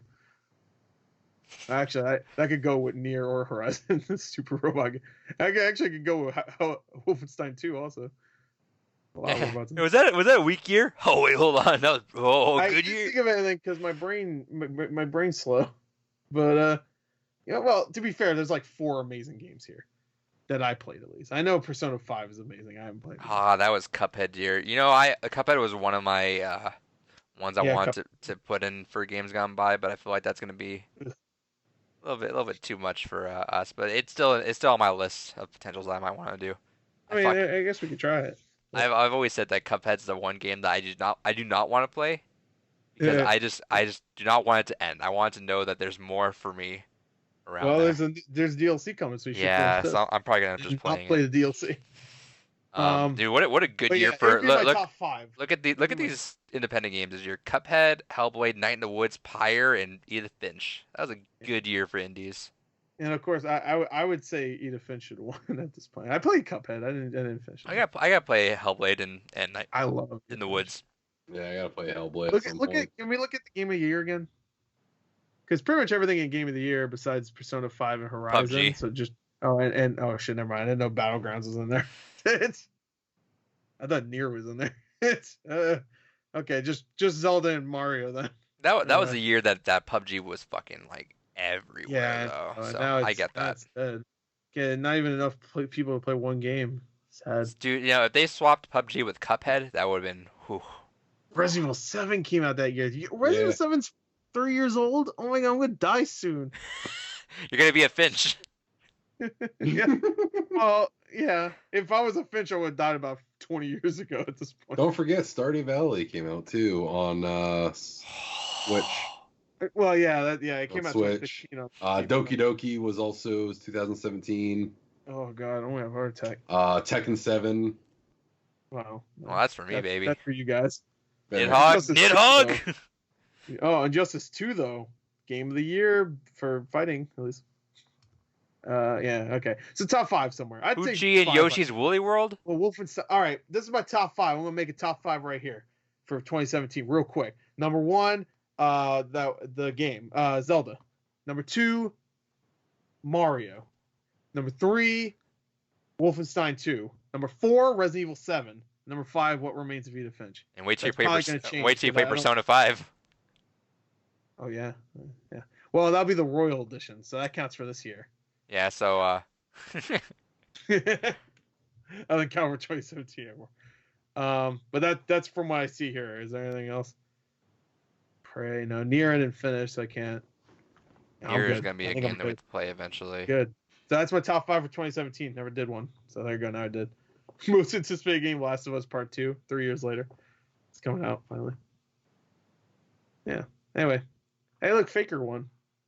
I always pick Faker. Good guy. Cloud9 when it wasn't there last year. All right. So that is What Remains of Edith Finch. If you haven't played it before, you just got spoiled, bro. Sorry. Oops. By the way, spoilers. Did we mention that? No, we didn't. I mentioned it's a book club, which is the assumption that you play these. I still put spoilers for this one, especially because I mean, I guess Doki Doki also, but I feel like we said spoilers before that, just in case. People should know. I think if you say book club and you're discussing the game, that's why is if people skip? Because people could skip that, like, oh, this is the intro. I'm gonna skip. This could be. This guy's doing this. I don't want to see that. I don't want to see that. I want to see them do this. Oh no, they did that. I didn't play this game yet. Why did I click this video at all? God, what a this good video year. is almost as long as the game. I'm just looking at 2017. Goddamn, that's a fucking good year. That was a good year. That was a good year. It's always, isn't it always the ones with 7 at the end of the year is always really good. 2007 was really good because I had BioShock, Halo, Orange Box, Mass Effect 1, which some people love, Uncharted 1, which some people. The beginning of a lot of great series, BioShock, Uncharted, Mass Effect. That's 3. That's pretty good. TF2. Wait, what? TF2, Portal. TF2. That's not the beginning of a series, but Portal. I guess TF2 is kind of the beginning of a series because the first game's completely different. But it can't be a series because they still have to make a fucking third one. So once again, we're gonna have Charles. Can't even say it sometimes after fucking Charles Barkley, everything with an engine. I know. It just after these games, it's hard to fucking know that. And now, Charles Barkley, shut up and jam Gaiden. What remains of Edith Finch? Inside, God of War, Undertale. Charles Barkley, shut up and jam guy. Yeah, shut up and jam. Well, this is our first mainly comedy game. I guess Undertale. Shit. All right. Well, first one in a little while. Sans Undertale's hilarious, dude. Well, What Remains of Edith Finch was pretty funny.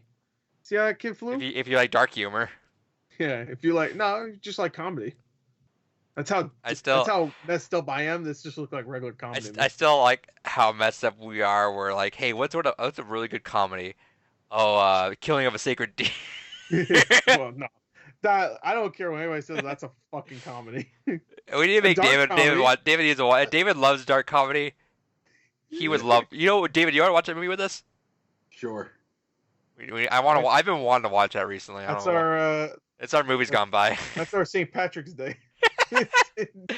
Dude, you know what? If we watch that, if you want to watch that with Kyle too, you're gonna have a great time. Valentine's Day. I forgot that's. Adrian is not single. So I got something to do. Plans. He's a good boyfriend. If he watches that movie with his girlfriend, he will be. So no, because she before we started dating, she had a date, and the guy made her watch Hereditary, and she was like, "Why?" See, he should have did what I did, where it's you date her and then you take her to Midsummer after that. Yeah, well, Midsummer's a little bit more palatable. There's always something happening with a fucked up head in there. He likes. Shouts to Ari Aster, just fucking up heads. I don't want to say he likes head. Yeah, I'm sure he does. Well, yeah, but I don't want to besmirch him just in case. I thought you were gonna say bestow. I'm trying to say like big words. Bestow. All right, that's that. Yeah, I'm in a literary mood. So yeah, Charles Barkley Shut Up and Jam is happening on our episode on the 27th. We're gonna do this secret episode that we're gonna announce on that, which is coming on the 12th, and then yeah, once again, Watch Dogs 2. When I tell you guys ahead of time, Redemption 2. Yeah, I'm making him do it. Jesus Christ! Can you imagine? I gave him 2 weeks to do. You're fucked. And yeah, so and Watch Dogs 2 again. I'm giving a big heads up because there is that game we calculated about split the difference with main and everything is about 25 hours to complete everything. So giving you proper time to finish that game. Lots of stuff to do in there. I have to start in the beginning of the month because there ain't no fucking way I'm playing it when Doom comes out. That game can blow. Why don't you start it now? My dad, because I'm not playing it. Done. Why don't you just start it now? With Doom Eternal, I fucking wish I could. All right. Well, I'm playing Final Fantasy VII now, and I have to play Jam Gaiden or whatever. All right, we're out. Barkley, shut up and jam. All right. What Remains of Edith Finch? Go play it. It's out in your theater.